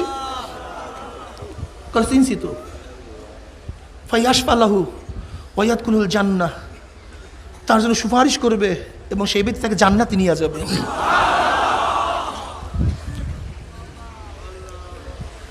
তিরমিজির মধ্যে রওয়ায়াত আছে, আন আব্দুল্লাহ ইবনে আবিল জাদআ قال سمعت رسول الله صلى الله عليه وسلم يقول يدخل الجنة بشفاعة الرجل من أمتي يدخل الجنة بشفاعة الرجل من أمتي আকসারু মিন বানি তামিমেন। তিরমিজির রাওয়ায়াত আসছে, নবী আলাইহিস সালাতু ওয়াস সালাম ফরমান, ইয়াদখুলুল জান্নাতা ফি শাফাতি রাজুল মিন উম্মতি আকসারু মিন বানি তামিমেন। তিরমিজির মধ্যে রাওয়ায়াত আসছে যে কিয়ামতের ময়দানে আল্লাহ পাক রব্বুল আলামিন এক ব্যক্তির শাফাতে বনি তামিমের গোত্রের লোকের চেয়েও অনেক বেশিকে জান্নাতে প্রবেশ করাবেন, জান্নাতে চলে যাবে। বনি তামিমের উদাহরণ দিল কেন? আরবের মধ্যে বনি তামিম গোত্র ছিল সবচেয়ে বড় গোত্র, অসংখ্য লোক ছিল। তাই ইয়াদখুলুল জান্নাতা বিশাফাতি রাজুলিন মিন উম্মতি আকসারু মিন বানি তামিমেন। যারা বনি তামিমের চেয়ে অনেক সংখ্যক লোককে আমার উম্মতের একজনের সুপারিশ করিয়া জান্নাতে নিয়ে যাবে। ওয়ান আবি সাঈদ রাদিয়াল্লাহু তাআলা আন্না রাসূলুল্লাহ সাল্লাল্লাহু আলাইহি ওয়াসাল্লাম قال ইন্না মিন উম্মতি ইয়াশফাউ মিন ফিয়ামেন ওয়া মিনহুম মান ইয়াশফাউ লিকাবিলাতিন ওয়া মিনহুম মান ইয়াশফাউ লিলউসবাতি ওয়া মিনহুম মান ইয়াশফাউ লিরজুলি হাত্তা ইয়াদখুলুল জান্নাহ। তিরমিজির মধ্যে, দারামির মধ্যে রওয়ায়াত আসছে, ইবনে মাজার মধ্যে রওয়ায়াত আসছে, মিশকাতের মধ্যে রওয়ায়াত আসছে। নবী আলাইহিস সালাতু ওয়াস সালাম ফরমান, ইন্না মিন উম্মতি ইয়াশফাউ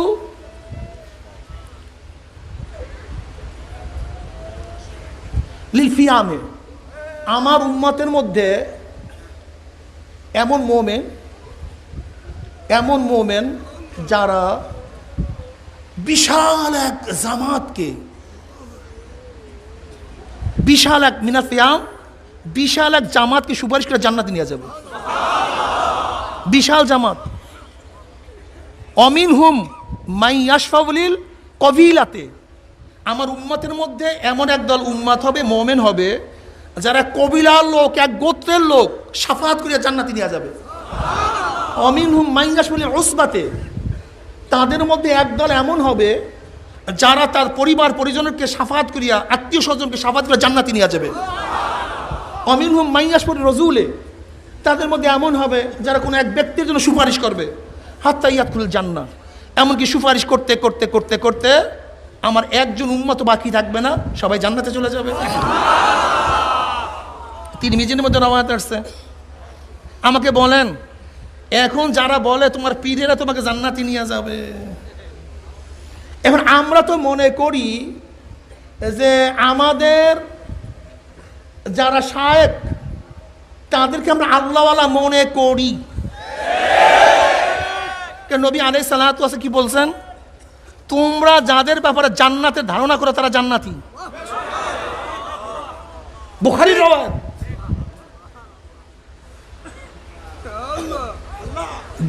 যাদের ব্যাপারে তুমি ধারণা করো ভালো, যাদের ব্যাপারে তোমার জান্নাতি দাবি করো, ধারণা করো, গুমান করো, তারা জান্নাতি। সহিহ রাওয়ায়াতের মধ্যে আসছে। কাজে আমরা তো আমাদের মুরব্বিদেরকে কাছের থেকে দেখা মনে করে জান্নাতি, আর তোমরা তোমাদের মুরব্বিদেরকে কাছের থেকে মনে করতে পারো না জান্নাতি। এর জন্য তোমাদের মুরব্বিদের আস্থা নাই, কিন্তু আমাদের মুরব্বিদের আস্থা আছে। ব্যাপারটা বোঝেন নাই? ঘটনার এখানে আর কিচ্ছু না। ঘটনা হলো তোমরা তোমাদের মুরব্বিদের আস্থা রাখো না, আর আমরা আমাদের মুরব্বিদের ব্যাপারে, তারা কি, আর তোমরা তোমাদের মুরব্বিদের ব্যাপারে, এর জন্য তোমরা তোমাদের মুরব্বিদের ভরসা করো না। কিন্তু আমরা তো আমাদের মুরব্বিদেরকে মনে করি, কাছ থেকে দেখছি যে এরা জান্নাতে যাবে না, যাইবে কারা, নেবে কার দরকার জান্নাতে, কাছ থেকে দেখছি, এর জন্য কই। কিন্তু তোমাদের মুরব্বিদের প্রতি আস্থা রাখতে পারো না, রাখবা কেমনে? এর জন্যই তো তুমি আমাদের কথা বিশ্বাস করতে চাও। কি কথাটা বুঝাতে পারিনি? যাই হোক, হযরত ওসমান ইবনে আফফান রাদিয়াল্লাহু তাআলা থেকে রওয়ায়াত আসছে, কিয়ামতের ময়দানে 3 ব্যক্তি সুপারিশ করবে। কয় ব্যক্তি সুপারিশ করবে? নবীরা সুপারিশ করবে, ওলামারা সুপারিশ করবে, এবং সুপারিশ করবে কারা? শুহাদারা। এরা সুপারিশ করবে। কাজী ঘটনা হয়েছে যে আমরা মনে করি যারা ওলামায়ে কেরাম, আমাদের মুরব্বিয়ানে কেরাম, তাদের মধ্যে আমল আখলাক কাছ থেকে দেখা আমরা তাদের ভরসা করি, তাদের সুপারিশের আশায় থাকি না, তাদের সুপারিশের আশায় থাকি না, বরং আমরা আমল করতে থাকি। কিন্তু এই বিশ্বাসও করি মোমেন মোহাম্মদের জন্য কি করবে? সুপারিশ। এই কথা বলি না অমুকই সুপারিশ করবে, অমুকই সুপারিশ করবে, বুঝলেন ভালো মতো? যদি বলতাম অমুকে অমুকে সুপারিশ করবে তখন শিরক। কিন্তু যদি বলি জান্নাতীরা জাহান্নামীদের জন্য সুপারিশ করবে, এটা শিরক নেই। হাদিস শুনাই দিলাম এইমাত্র। তোমরা তোমাদের মুরব্বীদেরকে যত কাছে যাও আস্থা তত কমে, আর আমরা আমাদের মুরব্বীদের যত কাছে যাই তত আস্থা বাড়ে। পার্থক্য বুঝতে হবে তো, সমস্যা এখানে। আমরা আমাদের শায়খ রহমতুল্লাহ আলাইহির কাছে যত বেশি গেছি তত ঈমান আকীদা বাইরে গেছে। এর জন্য আমরা আমাদের মুরব্বীকে শ্রদ্ধা করি। কার কজন মুরব্বী আছে বলতে পারবে যে জীবনে ইচ্ছা করে নামাজ কাজা করো নাই? কিন্তু আমাদের মুরব্বীর ইচ্ছা করে জীবনে নামাজ কাজা করে নাই। আমার দাদা জানে বয়ান শোনো নাই? এখনো তার বয়ান আছে, শুনিও। আমার দাদা রহমতুল্লাহ বয়ান এখনো আছে। দাদা রহমতুল্লাহ আমার দাদুকে প্রশ্ন করছে। কি প্রশ্ন করছে? যে আপনি এই ছাত্রদের তোলাবাদের যখন বোর্ডিং খোলা হয় না মাদ্রাসায়, যখন মাদ্রাসায় বোর্ডিং খোলা হয় না, নতুন মাদ্রাসা খুলছে, তুলাবা এবং ওলামাদেরকে আমার দাদুজান রহমতুল্লাহ পাক করে খাওয়াইতেন, এই খেদমত তিনি আঞ্জাম দিতেন। আমার দাদা প্রশ্ন করছে, আপনি তোলাবা ওলামাদের জন্য এত রাত্র পর্যন্ত পাক করিয়া খাওয়ান, অনেক রাত্রে ঘুমান, আপনার কি নামাজ কাজা হয় না? আমার দাদার বয়ানে শুনিয়েন, এখনো সেই রেকর্ড আছে।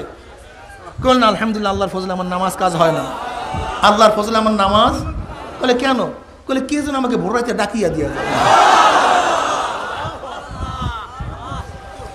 আমার দাদাজান বয়ান শুনিয়েন। আমার দাদাজান নিজে বলতেছেন তার মুখে, আব্বাজানের বয়স তখন 35। আব্বাজান রহমাতুল্লাহ আলাই আব্বাকে প্রশ্ন, দাদাজান রহমাতুল্লাহ আলাই আমার আব্বাকে প্রশ্ন করছে, ফাজলার করিম তোমার কি নামাজ কাজা হয় নাই? আব্বাজান আহমেদ বলছেন আল্লাহর ফজল আজ পর্যন্ত আমার নামাজ কাজা হয় নাই। আমার আজও মনে পড়ে আব্বাজান ওই বয়ান, তোর বিয়াতে বসে বয়ান করছিলেন। বলে আমি যে আমল করে হাদিসের মধ্যে আসছে, কিন্তু কোথায় আছে আমি জানি না, হয়তো সময় লাগবে। আমরা প্রশ্ন বল কেন আব্বু? বলে দেখো, আমি যেই দিন হাদিস পড়ার সময় যেই আমল পাইছি সেই দিন থেকে সেই আমল করা শুরু করছি। কাজে আমি যে আমল করি তা হাদিসের মধ্যে আসছে, কিন্তু কোথায় আছে হয়তো আমি জানি না। আব্বাজান রহমান 18 বছর হাদিসের কিতাব পড়াইছেন। লালবাগ মাদ্রাসা ওই বছর তিনি ফার্স্ট ছিলেন, নাম্বার আউয়াল। আর অনেক মৌলবীরা বলে আলেম ছিল না। কি কথাটা বোঝাতে পারি নাই? আব্বাজান রহমাতুল্লাহ আলাই, আব্বাজান রহমাতুল্লাহ আলাই 35 বছর বয়সে জবাব দিছে নামাজ কাজা হয় নাই। আমাদের জিন্দেগিতে কোনোদিন দেখেই নাই বালেগ হওয়ার পরে নামাজ কাজা করতেন না। এর জন্য আমাদের মুরব্বীদের উপর আমরা আস্থা রাখি। কিন্তু তোমরা যে এই মুরব্বীদের পিছনে ঘুরো, এক সপ্তাহ নামাজ কাজা হয় নাই, এরকম মুরব্বী কয়জন আছে এইটা দেখাও আগে। এরকম মুরব্বী কয়জন আছে এইটা আগে দেখাও, তারপর সামনে বাড়ো। আমরা চ্যালেঞ্জ দিয়ে বলতে পারি, আমার আব্বাজান রহমাতুল্লাহ আলাইহির রক্তের মধ্যে এক ফোঁটা হারাম নাই। আমরাও চ্যালেঞ্জ দিয়ে বলতে পারি, এই রক্তের মধ্যে এক ফোঁটা হারাম নাই, এক ফোঁটাও না। এটা চরমোনায় বসে বলতেছে, যেখানে আমার বাড়ি। মানুষ দূরের মানুষ থেকে নিজেকে লুকাতে পারে, কিন্তু ঘরের মানুষ থেকে লুকাতে পারে না। এর জন্যই এফকে আয়েশার ঘটনার সময় নবী আলাইহিস সালাতু ওয়াস সালামকে আলী রাদিয়াল্লাহু বলছেন কি, লিউন্ডির কাছে প্রশ্ন করেন আয়েশার চরিত্র কেমন। লিউন্ডির কাছে প্রশ্ন করেন, কেন যারা কাছে থাকে তাদের থেকে দোষ গোপন করা যায় না, দূরের মানুষ থেকে দোষ গোপন করা যায়। আমি এই কথা চরমোনায় বসে বলতেছি, এই কথা চরমোনায় বসে বলতেছি। আজ পর্যন্ত কেউ বলতে পারবে না, এই গ্রামের মধ্যে কেউ বলতে পারবে না যে ছোটবেলার থেকে কারোর বাড়ির একটা আম তাদের অনুমতি পেতে সিরা খাইছি, এরকম কেউ বলতে পারবে না। আলহামদুলিল্লাহ, এটা আমরা বলতে পারি বুকে হাত দিয়া। এটা আমরা বলতে পারি। এই যে মাদ্রাসার ফান্ড, এই যে মাদ্রাসার ফান্ড, এখানে যারা ওস্তাদরা আছে এত ভক্তি করে কেন আমাদেরকে ওস্তাদরা? কারণটা কি? মাদ্রাসার ফান্ডের মধ্যে আমাদের একটা ওয়াল হলো পাথরের ওয়ালের মতো, পাথরের ওয়ালের মতো, পাথরের ওয়ালের মতো। আল্লাহ পাকের ফজল এবং করমে বলতেছি, কোনো টাকা সন্দেহ হলেও সেটা মাদ্রাসায় দান করে দিই, নিজেরা গ্রহণ করি না। আল্লাহর ফজলের উপরে ভরসা করে বলতেছি, এই যে মাদ্রাসার মধ্যে, এই যে মাঠের মধ্যে দেখেন, এর মধ্যে আমার নিজের আব্বার খরিদকৃত ই করে করে জমি সব মাদ্রাসা দান করা। এই যে মাদ্রাসা দেখেন, আমার নিজের দাদুর জমিতে, ওই মাদ্রাসায় পুরান মাদ্রাসা, আমার নিজের দাদুর মাদ্রাসা, তার জমিতে। হিসাবটা বুঝাতে পারছি? কাজে ঘটনা হয়েছে, আমরা যেরকম মুসা হয়ে কথা বলি, সাহস রেখে কথা বলি, কারণ কার মাথা নিচে তো পাও নাই, কার পা নিচে মাথা নাই। দালালি কি জিনিস আমার বাবাও বোঝে না, আমরাও বুঝি না। এই দালালি ফালির আমরা বুঝিই না। দালালি করবো কোনো, কার দালালি করবো, কিসের জন্য করব? দালালি একজন আর করি। কথা বলেন না কেন? চরমনের বিরুদ্ধে কাউ দালালি করেন, একমাত্র আল্লাহ দালালি করে, মাওলা দালালি করে, অন্য কাউ দালালি আমরা করি না।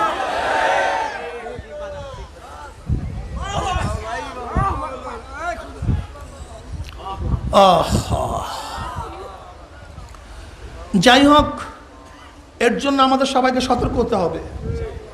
চরমনের বিরুদ্ধে লাগছে অনেকে, পাগল পারা হয়ে গেছে, খালি বদনাম আর বদনাম। খুব হুঁশ থাকিয়েন, ইমানকে মজবুত রাখিয়েন। কোনো প্রশ্ন আসলে জিজ্ঞাসা করবেন, মনের মধ্যে রাখবেন না, মনের মধ্যে রাখবেন না। কারণ আমরা ওই পীর মুরিদি করি না যে ঘরের মধ্যে গিয়ে পীর মুরিদি করতে হবে, এই পীর মুরিদি আমরা করি না। যেই কথা ওখানে বলতে পারি না, এরকম কাজ আমরা করি না, আলহামদুলিল্লাহ। সোজা হিসাব কিতাব। আমার দাদা, আমার আব্বাজান, দাদাজান রহমতুল্লাহ আলাই যেরকম মাঠের মধ্যে বুক উঁচা করে কথা বলতেন, ঘরের মধ্যে বুক উঁচা করে কথা বলতেন। ওই ঘরের মধ্যে এক কথা আর মাঠের মধ্যে ভিন্ন কথা, এরকম মুনাফিকি আমরা শিখিও নাই ও করতেও পারি না। ক্লিয়ার কাট কথা।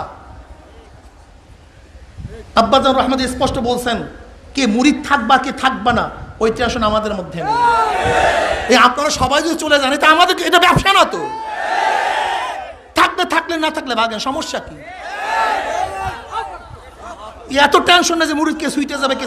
এর জন্য আমরা মুরিদদের ব্যাপারে যে কঠোরতা করি, গোটা বাংলাদেশ দূরের কথা, কেউ এরকম মুরিদদের মধ্যে কঠোরতা করার কোনো দ্বিতীয় পীর আমি দেখি নাই। সবাই মুরিদের কুলু কুলু কুলু কুলু করে। আর আব্বাজান কি বলছে, যেইটা করে টেলিভিশন থাকবে, যেইটার মাইয়া কলেজে পড়বে, যেইটা আমার বাহিরে ভোট দিবে, আমার কথার বাইরে, ওটা আমার চরমনের মুরিদ না, আমি তোর পীর না, তুই আমার মুরিদ না।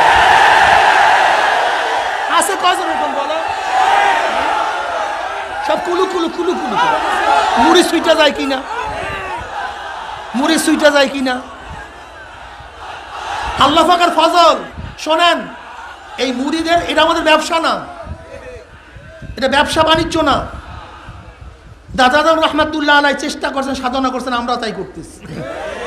আমাদের মতো যোগ্যতা বলতে কিছু নাই। দাদাজান অনেক যোগ্যতা ছিল, আব্বাজান রহমতুল্লাহ অনেক যোগ্যতাপূর্ণ ছিলেন, কিন্তু আমরা তো কিচ্ছু না। আমরা চলি মিয়া ওই জোয়ার আসলে ভাসিয়া যায় না, সেই অনুযায়ী চলতেছে। আমাদের মতো যোগ্যতা নাই। আপনাদের দোয়া আমাদের যোগ্যতা। দাদে হকরা কাবিলিয়া শর্তে নিস্ত, বলকে শর্তে কাবিলিয়া দাদে উস্ত। আমাদের যোগ্যতা এতটুকুই। দাদে হকরা কাবিলিয়াত শর্তে নিস্ত, বলকে শর্তে কাবিলিয়াত দাদে উস্ত। আমার মাওলা মরা গাছে ফুল ফুটাতে পারেন, জাতা গাছে ফুল নাও দিতে পারেন। আল্লাহ পাক জাকরিয়া আলাইহিস সালাতু ওয়াস সালাম বুড়া বয়সে সন্তান দিতে পারেন। নবী ইব্রাহিমকে আল্লাহ পাক রব্বুল আলামিন বুড়া বয়সে সন্তান দিস। আমার মাওলা পাক রব্বুল আলামিন উম্মি নবীকে সমস্ত নবীদের সর্দার বানায়া ফেলাইতে পারে, সমস্ত নবীদের। সর্দার বানায় ফেলে। কি কথা ঠিক না? সব খেলাকার আল্লাহ, তুমি কবুল করিয়া।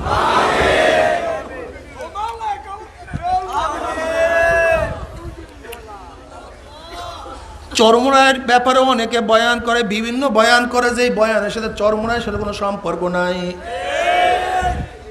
ওই যে বিভিন্ন বয়ান, কোন বক্তা কি বয়ান করে, এটা চরমোনাইয়ের ব্যাপারে লাগাই দিচ্ছে। কি কথা ঠিক না? কি বাঘে অমুক করছে তমুক করছে। একটা কথা মনে রাখতে হবে, চরমোনাইয়ের কোন বক্তা কি বয়ান করছে এটা মূল দেখার বিষয় নয়। বরং যদি কোনো ভুল বয়ান এখান থেকে হয়ে যায়, স্টেজ থেকে হয়ে যায়, আমাদের মনের মধ্যে আলহামদুলিল্লাহ এরকম আশা আছে, এরকম সাহস আছে, হাজারো ভুল হয়ে গেলে ভুল স্বীকার করার অভ্যাস আমাদের মধ্যে আছে। আল্লাহ পাকের নিয়ামত, সবাই কিন্তু ভুল স্বীকার করতে পারে না। শয়তান ভুল স্বীকার করতে পারে না। ভুল স্বীকার করা হলো আদমের খাসলা, আর ভুল স্বীকার না করা শয়তানের। ভুল হতেই পারে। আমার বাবা আদমকে ভুল করিয়েই তো আল্লাহ পাক প্রমাণ করছে, এই নসলে যারা আসবে ভুল করতেই পারে। কিন্তু খবরদার শয়তানের গুণান্বিত হইও না, শয়তানের গুণান্বিত হইও না। কি কথা ঠিক না? শয়তানও আল্লাহ পাকের কথা অমান্য করছে, আদমও আল্লাহ পাকের কথা অমান্য করছে। শয়তানকে আল্লাহ পাক বলছে সেজদা কর, সেজদা করে নাই। আর নবী আদম আলাইহিস সালাম আল্লাহ বলছে গন্ধম খাইসটা, গন্ধম খাইয়া ফেলাইছে। শয়তানকে সেজদা করতে বলছে, সেজদার হুকুম মানে নাই। আর আদমকে গন্ধম ক্ষতি নিষেধ করছে, গন্ধম খাইয়া ফেলাইছে। উভয় তো সমান, অমান্য করার দিক থেকে দুজনই সমান। একজন আদেশ মানে নাই, কিন্তু শয়তান চিরতরে জাহান্নামী হয়ে গেছে, আর আদম সাফিউল্লাহ হয়ে গেছে, নবীউল্লাহ হয়ে গেছে। কারণটা কি? এখানেই হলো মূল কারণ, আর কিচ্ছু না। মূল কারণ এখানে, আর কিচ্ছু না। মূল কারণ শুরুর থেকে আল্লাহ পাক দেখাই দিয়েছে দুইটা পথ, একেবারে শুরুর থেকে দুইটা পথ দেখাই দিয়েছে। শোন, যখন শয়তানকে প্রশ্ন করা হয়েছে, আল্লাহ পাক প্রশ্ন করছে, শয়তান আমি তোকে সেজদা করতে বল, তুই সেজদা করলি না কেন? এবার শয়তান আল্লাহর সাথে যুক্তি শুরু করিয়া দিছে, আনা খয়রুম মিনহু খলাকতানি মিন নারি ওয়া খলাকতাহু মিন তিন। আমি আদমের চেয়ে ভালো, তুমি আমাকে মাটি দিয়া সেজদা, তুমি আমাকে আগুন দিয়া সেজদা করছো।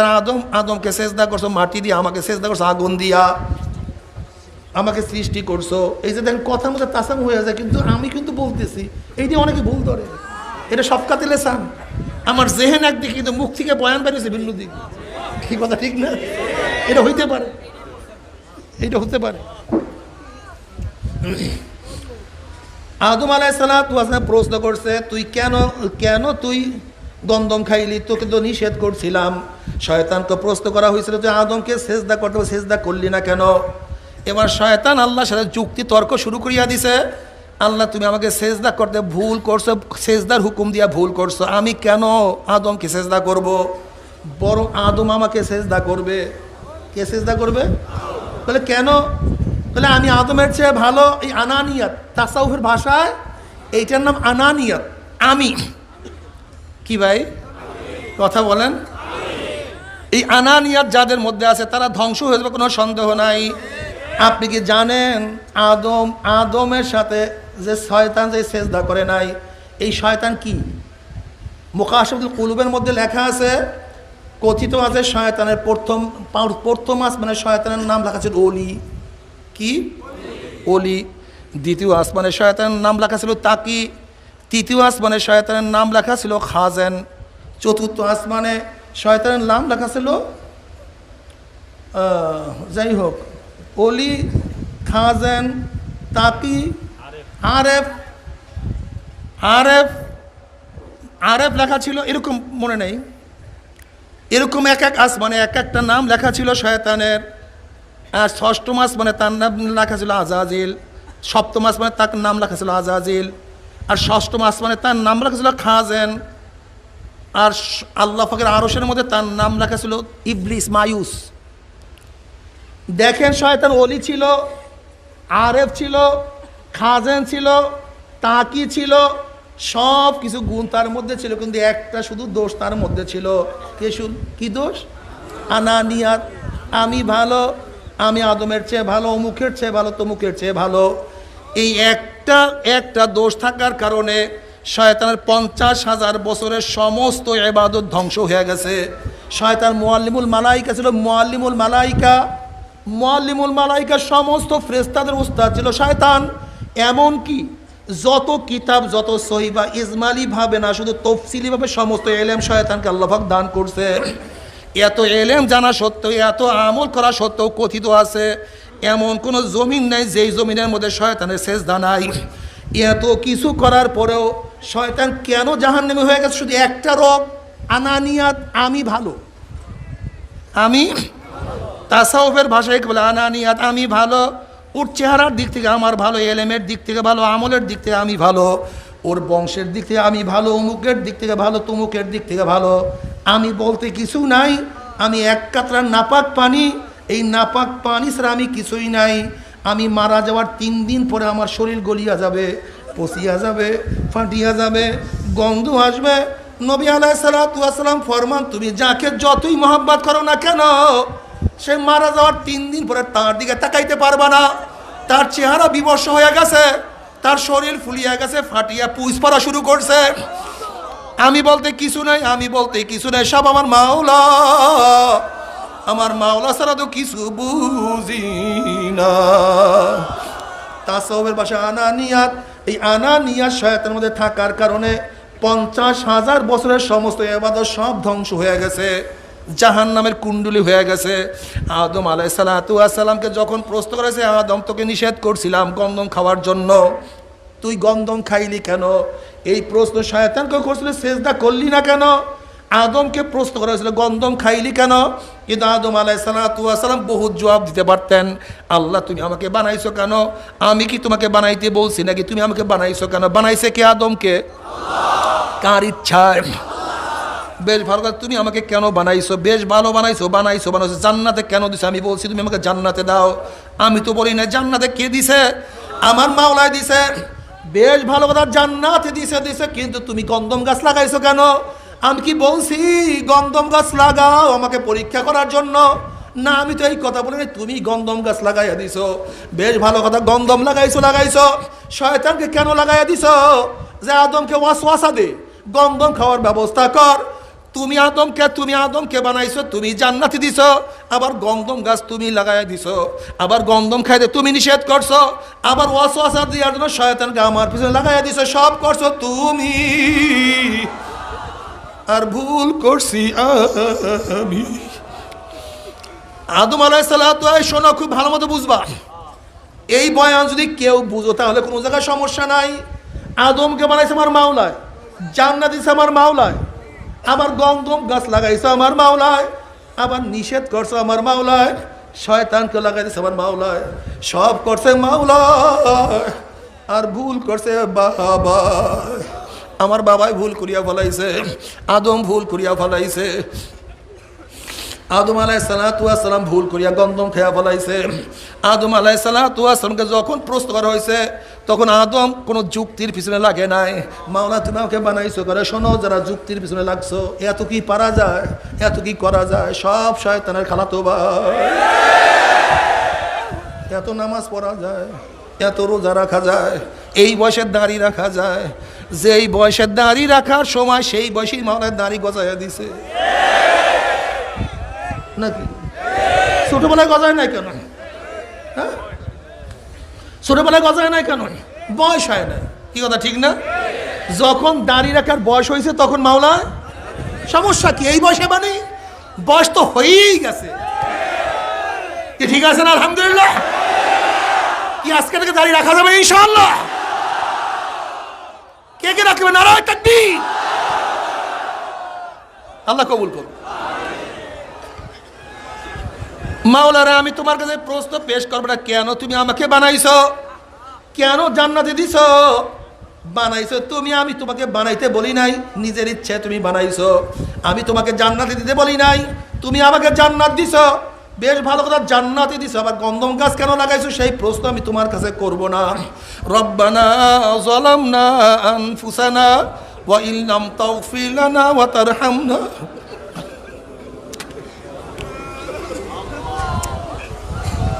রব্বানা যালামনা, মাওলা রে, গোলামের কাজ মালিকের সাথে তর্ক করা না। গোলাম মাওলার সাথে তর্ক করতে পারে না। নত আদমের চরিত্র গ্রহণ করো, আদমের চরিত্র গ্রহণ করো।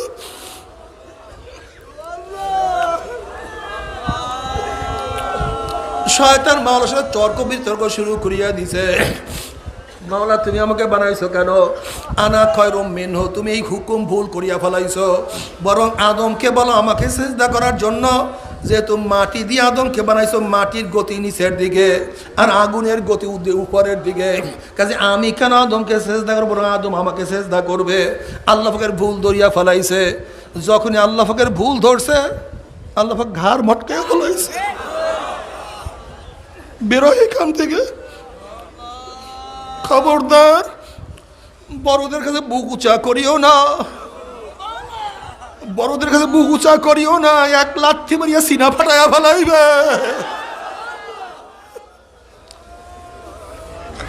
বড়দের থেকে নাজাত আর উসিলা পদ্ধতি নত হইয়া যাওয়া।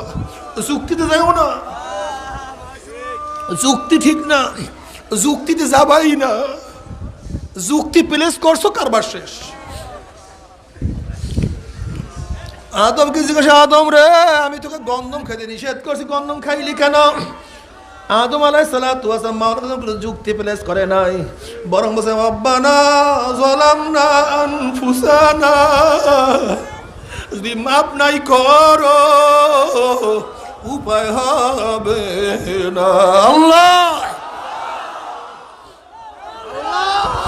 বাবারে, এই কিয়ামত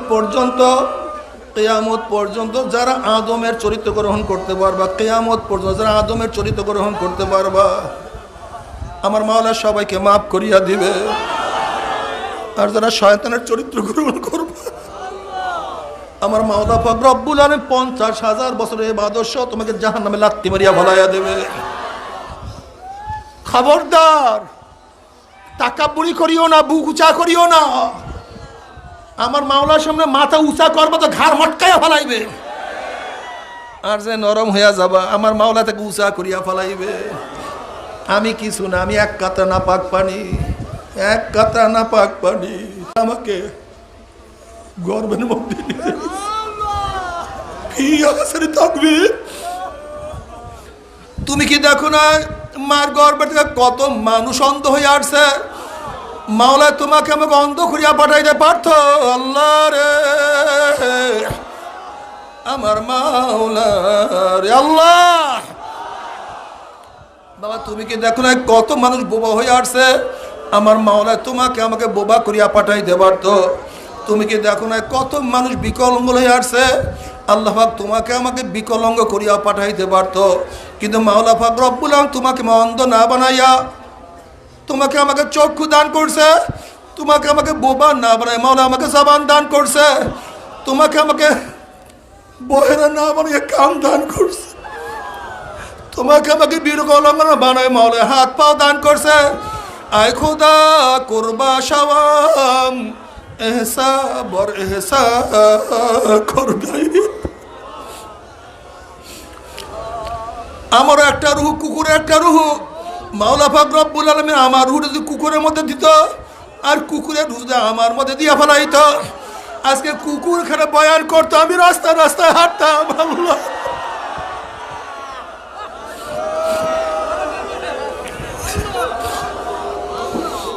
ইহুদির একটা রুহ, মুসলমানের একটা রুহ, খ্রিস্টানের একটা রুহ, হিন্দুর একটা রুহ।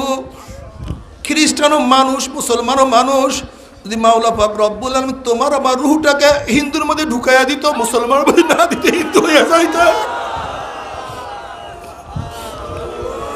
যদি খ্রিস্টানের মধ্যে ঢুকাইয়া দিত, খ্রিস্টান।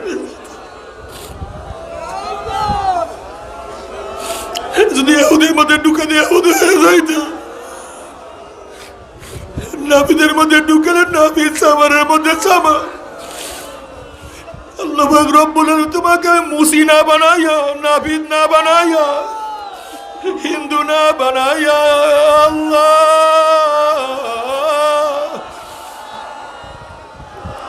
আমার মাওলা রে, আমার মাওলা রে আল্লাহ। আরে বাবা, তুমি কি দেখো নাই কত মেতর রাস্তার মধ্যে ময়লা সাফ করে? আয় খোদা করবা সাবান এহসা বরেসা করতাই। বাবারে কি বলবো, আল্লাহ তুমি মাফ করিয়া দাও। বাবারে তুমি কি দেখো না কত মানুষ বোবা করা, কথা বলতে পারে না। আমার মাওলা তোমাকে আমাকে বোবা বানাইতে পারতো। আবার কত মুসলমানের জন্ম হয়েছে কিন্তু নামাজ নাই, রোজা নাই। কত মুসলমানের জন্ম হইয়া দাড়ি কাটে, সিনেমা তাকে মদ পান করে,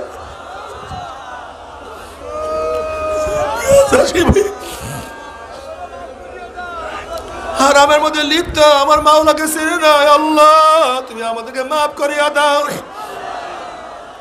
তুমি কি দেখো নাই আল্লাহ পাক রব্বুল আলামিন নবী নূহ আলাইহিস সালাতু ওয়াস সালাম প্রথম রাসূল বানায়া ফেলাইছে, কিন্তু তার ছেলেকে আমার মাওলা জাহান্নামের কয়েদি বানায়া ফেলাইছে। তুমি কি দেখো না নবী ইব্রাহিম আলাইহিস সালাতু ওয়াস জাতির পিতা বানায়া ফেলাইছে, কিন্তু তার বাবাকে আমার মাওলা জাহান্নামের খুঁটি বানায়া ফেলাইছে। তুমি কি দেখো নাই আসি আলাইহিস সালাতু ওয়াস সালাম মাওলা পাক রব্বুল আলামিন জান্নাতের মধ্যে তার নিকটে ঘরের ব্যবস্থা করিয়া দিছে, আর তার স্বামীকে আমার মাওলা পাক রব্বুল আলামিন জাহান্নামের কীট বানায়া দিছে। তুমি কি দেখো না লূত আলাইহিস সালাতু ওয়াস সালাম মাওলা পাক রব্বুল আলামিন জান্নাতের মেহমান বানায়া দিছে, কিন্তু তার স্ত্রীকে আল্লাহ পাক রব্বুল আলামিন জাহান্নামের কয়েদি বানায়া ফেলেছে। তুমি কি দেখো নাই ইকরামা রাদিয়াল্লাহু তাআলা আল্লাহ পাক ঈমানের নূর দান করছে, আর তার বাবা আবু জাহেলকে আল্লাহ পাক জাহান্নামের খুঁটি বানায়া ফেলাইছে। আল্লাহ রে আমার মাওলা রে, তুমি কি দেখো না বেলালে হাবশির মতো গোলাম, নিজেও গোলাম, বাবাও গোলাম, দাদাও গোলাম, কালো কুচ্ছিত উঠছিল তোতলা, কালো নিগ্র মানুষ, হাবশার লোক, 1 টাকার মালিক না, জমি কোনো নাই, শিক্ষা দীক্ষার কোনো ব্যবস্থা করতে পারে নাই, কিন্তু আমার মাওলা এত দামি বানায় ফেলাইছে বেলাল হাটে জমিনে কিন্তু তার পার আওয়াজ পাওয়া যায় আরো সে। আল্লাহ রে আমার মাওলা, আয় খোদা করবা সাওয়াম এহসা বরেহসা করদাই বাকারে। আল্লাহ তুমি কবুল করিয়া নিও। বাবারে মাওলার সাথে জেদ ধরিও না। আমার মাওলা কেন করছে, এত কেন করছে, এত কেন করছে, এত কেন করছে, খবরদার জেদ ধরিও না। আদমের চরিত্র গ্রহণ করো। মাওলা তুমি এত কেন করছো, আমাকে কেন এই ঘরে বানাইছো, আমার উপরে নামাজ এত কেন ফরজ করছো, আমার উপরে কেন এত রোজা ফরজ করছো, আমার উপরে এত ইবাদত কেন তুমি না চাপাইয়া দিছো। মাওলা তোমার কোনো আপত্তি নাই, বরং আমি সাধ্য অনুযায়ী তোমার পথে চলতেই থাকবো, চলতেই থাকবো, চলতেই থাকবো। মান আতানি ইয়ামশি আতাইতু হারওয়ালাতান। আল্লামা গাজ্জালী রাহমাতুল্লাহ আলাইহি ফরমান, মাওলার মধ্যে আর বান্দার মধ্যে 70,000 নূরের পর্দা আছে। এক একটা পর্দার মধ্যে ব্যবধান 500 বছরের রাস্তা। এই 500 বছর পর্যন্ত একজন বাঁচলে মাত্র একটা পর্দা ভেদ করতে পারবে। এরকম 70,000 পর্দা মাওলার মধ্যে বান্দার মধ্যে ব্যবধান অবস্থায় আছে। কিন্তু আবার আল্লামা গাজ্জালী রাহমাতুল্লাহ আলাইহি ফরমান যে আমার মাওলা পাক রব্বুল আলামিন কাউকে কবুল করিয়া ফেলায় 1 সেকেন্ডের মধ্যে 70,000 পর্দা উঠাইয়া দেয়। আল্লাহ তুমি কবুল করিয়া দাও। আল্লাহ রে আমার মাওলা, আল্লাহ তুমি কবুল করিয়া দাও। আল্লাহ তোমাকে তুমি ধরা না দিলে তোমাকে কেউ ধরতে পারবে না। আল্লাহ তুমি বড় বড় বাদশাকে ধরা দাও না, তার গোলামকে ধরা দিয়া দিছ। তুমি ইউসুফকে কয়েদি বানাইয়া তোমার সাথে প্রেমে লিপ্ত রাখছো।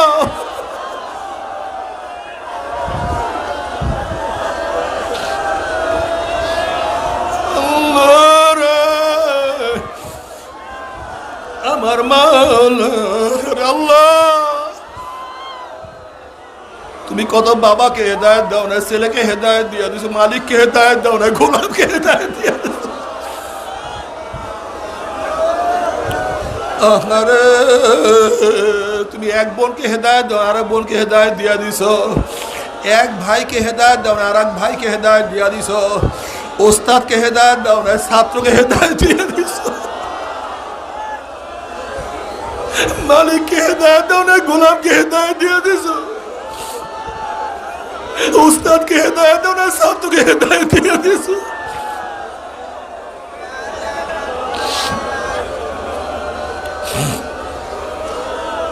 আল্লাহ মাওলা রে, আরে কি বলবো।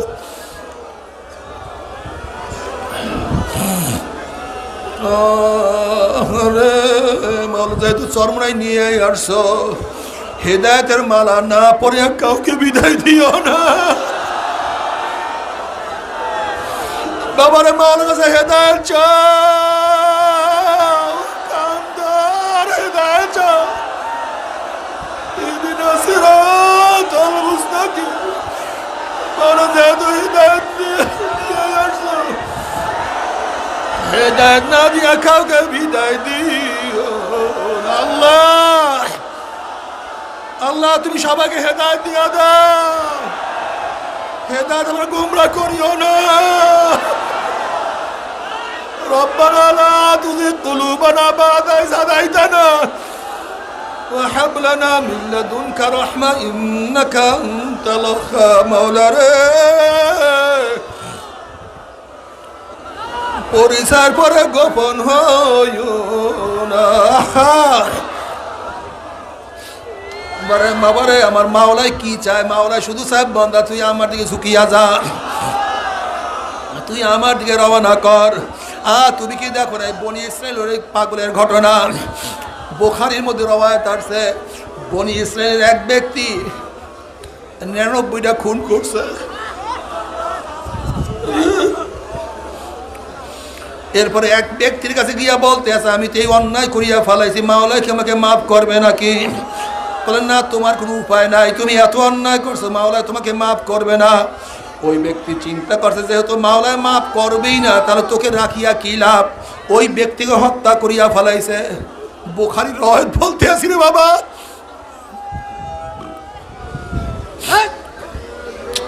কিন্তু ওই ব্যক্তি চিন্তা করছে আমার উপায়টা কি হবে, উপায়টা কি হবে, আমার উপায়টা কি হবে, আমি কি করছি কি করছি কি করছি, পাগল হয়ে গেছে। আহারে আহারে আমার কি উপায় হবে? আমি তওবা না করি মাওলার কাছে যাই, আমার কি উপায় হবে? হাদিসের মধ্যে আসছে। এরপর ওই ব্যক্তি আকে জিজ্ঞাসা করে, তাকে জিজ্ঞাসা করে, তাকে জিজ্ঞাসা করে, অমুককে জিজ্ঞাসা, ভাই কোথায় গিয়া তওবা করব, কার কাছে তওবা করব, কার কাছে তওবা করব, কার কাছে তওবা করব? একে জিজ্ঞাসা করে, তাকে জিজ্ঞাসা করে। তারপর লোকের এক ব্যক্তির সন্ধান দিয়ে দিছে, যাও তুমি ওই কওমের কাছে যাও, সেখানে গিয়া তুমি তওবা করতে পারবা। ওই ব্যক্তি তওবা করার জন্য সেই দিকে রওনা করছে।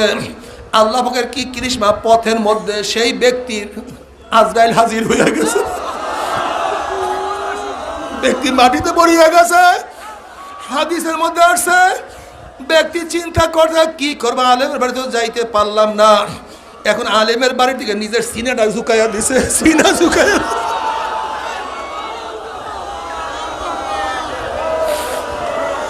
নিজের সিনা আলেমের বাড়ির দিকে ঝুঁকাইয়া দিছে। মাওলানা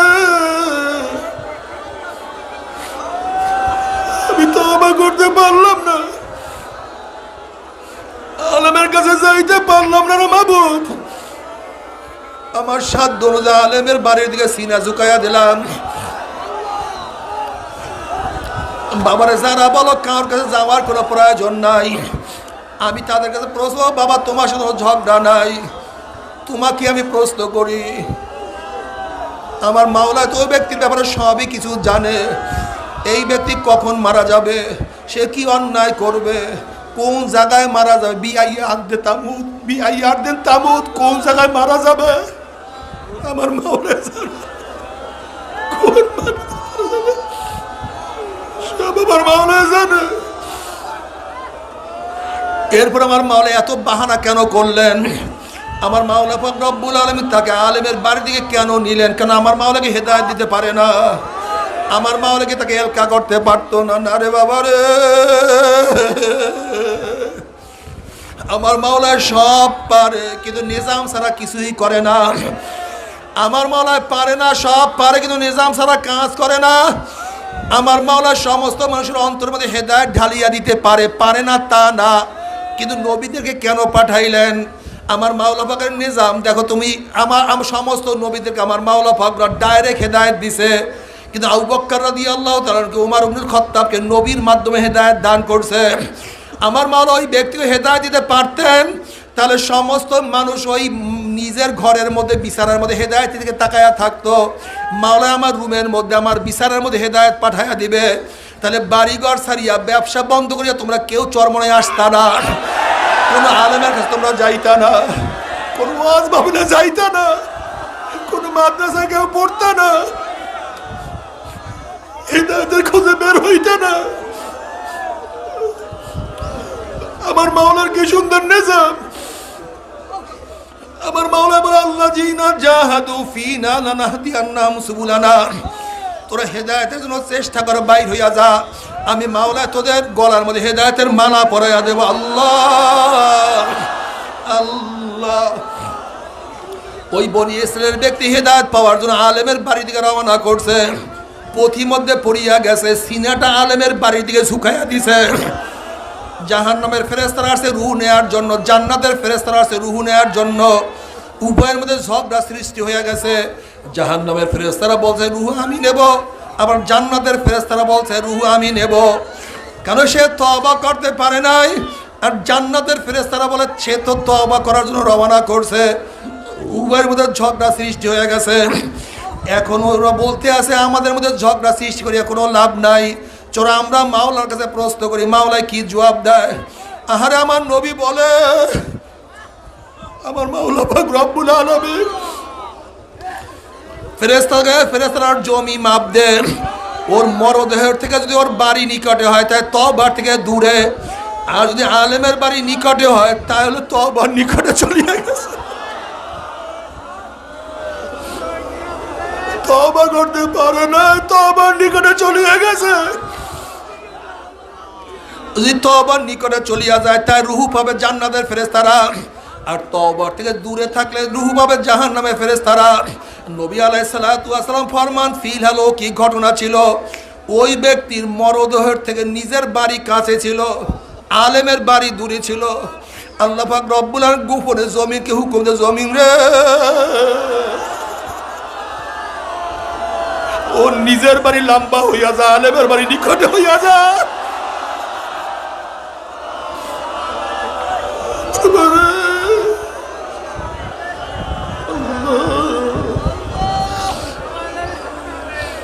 তুমি আমাদের সবাইকে হেদায়েত দিয়ে দাও।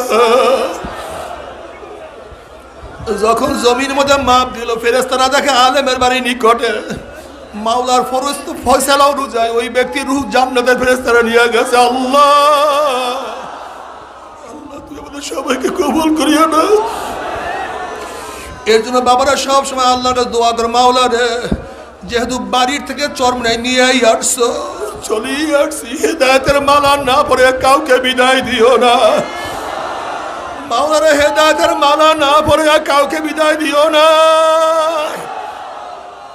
হাঁটো আর কান্দ, সিজদা করো আর কান্দ, জিকির করো আর কান্দ, আর মাওলার কাছে হেদায়েত চাইতে থাকো। আমার মাওলা পাক রব্বুল আলামিন ফরমান মান আতানি ইয়ামশি আতাইতু হারালাতান। এর উদাহরণ আমার দাদাজান আব্বাজান খুব সুন্দরভাবে দিত। একটা ছোট বাচ্চা হাঁটতে পারে না, এক পাও দুই পাও হাঁটে। এক পাও দুই পাও হাঁটে। দূর থেকে বাপ মা বলে আসো বাবা আসো।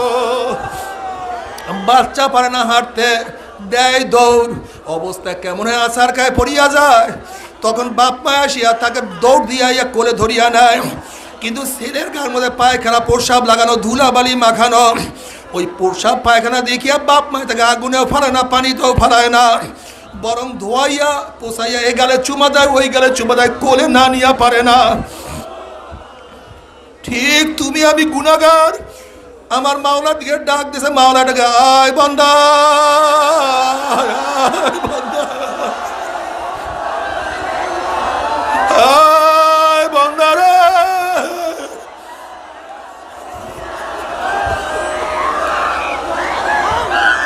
আল্লাহ আল্লাহ। যখন আমার মাওলার ডাক দিছে, বন্দা তো গুনাহগার, বন্দা শক্তি নাই, আমার মাওলার প্রেমে পড়িয়া গেছে। বন্দায় মাওলার দিকে দৌড় মারছে। দেখি এখনো আমলের মধ্যে বহুত গুনাহ, এখনো তওবা করতে পারে নাই। আমার মাওলা মেহেরবান মাওলা, আমার মাওলা দয়ার মাওলা। বাপ মারছে শত গুণ বেশি মায়া রাখে আমার মাওলায়।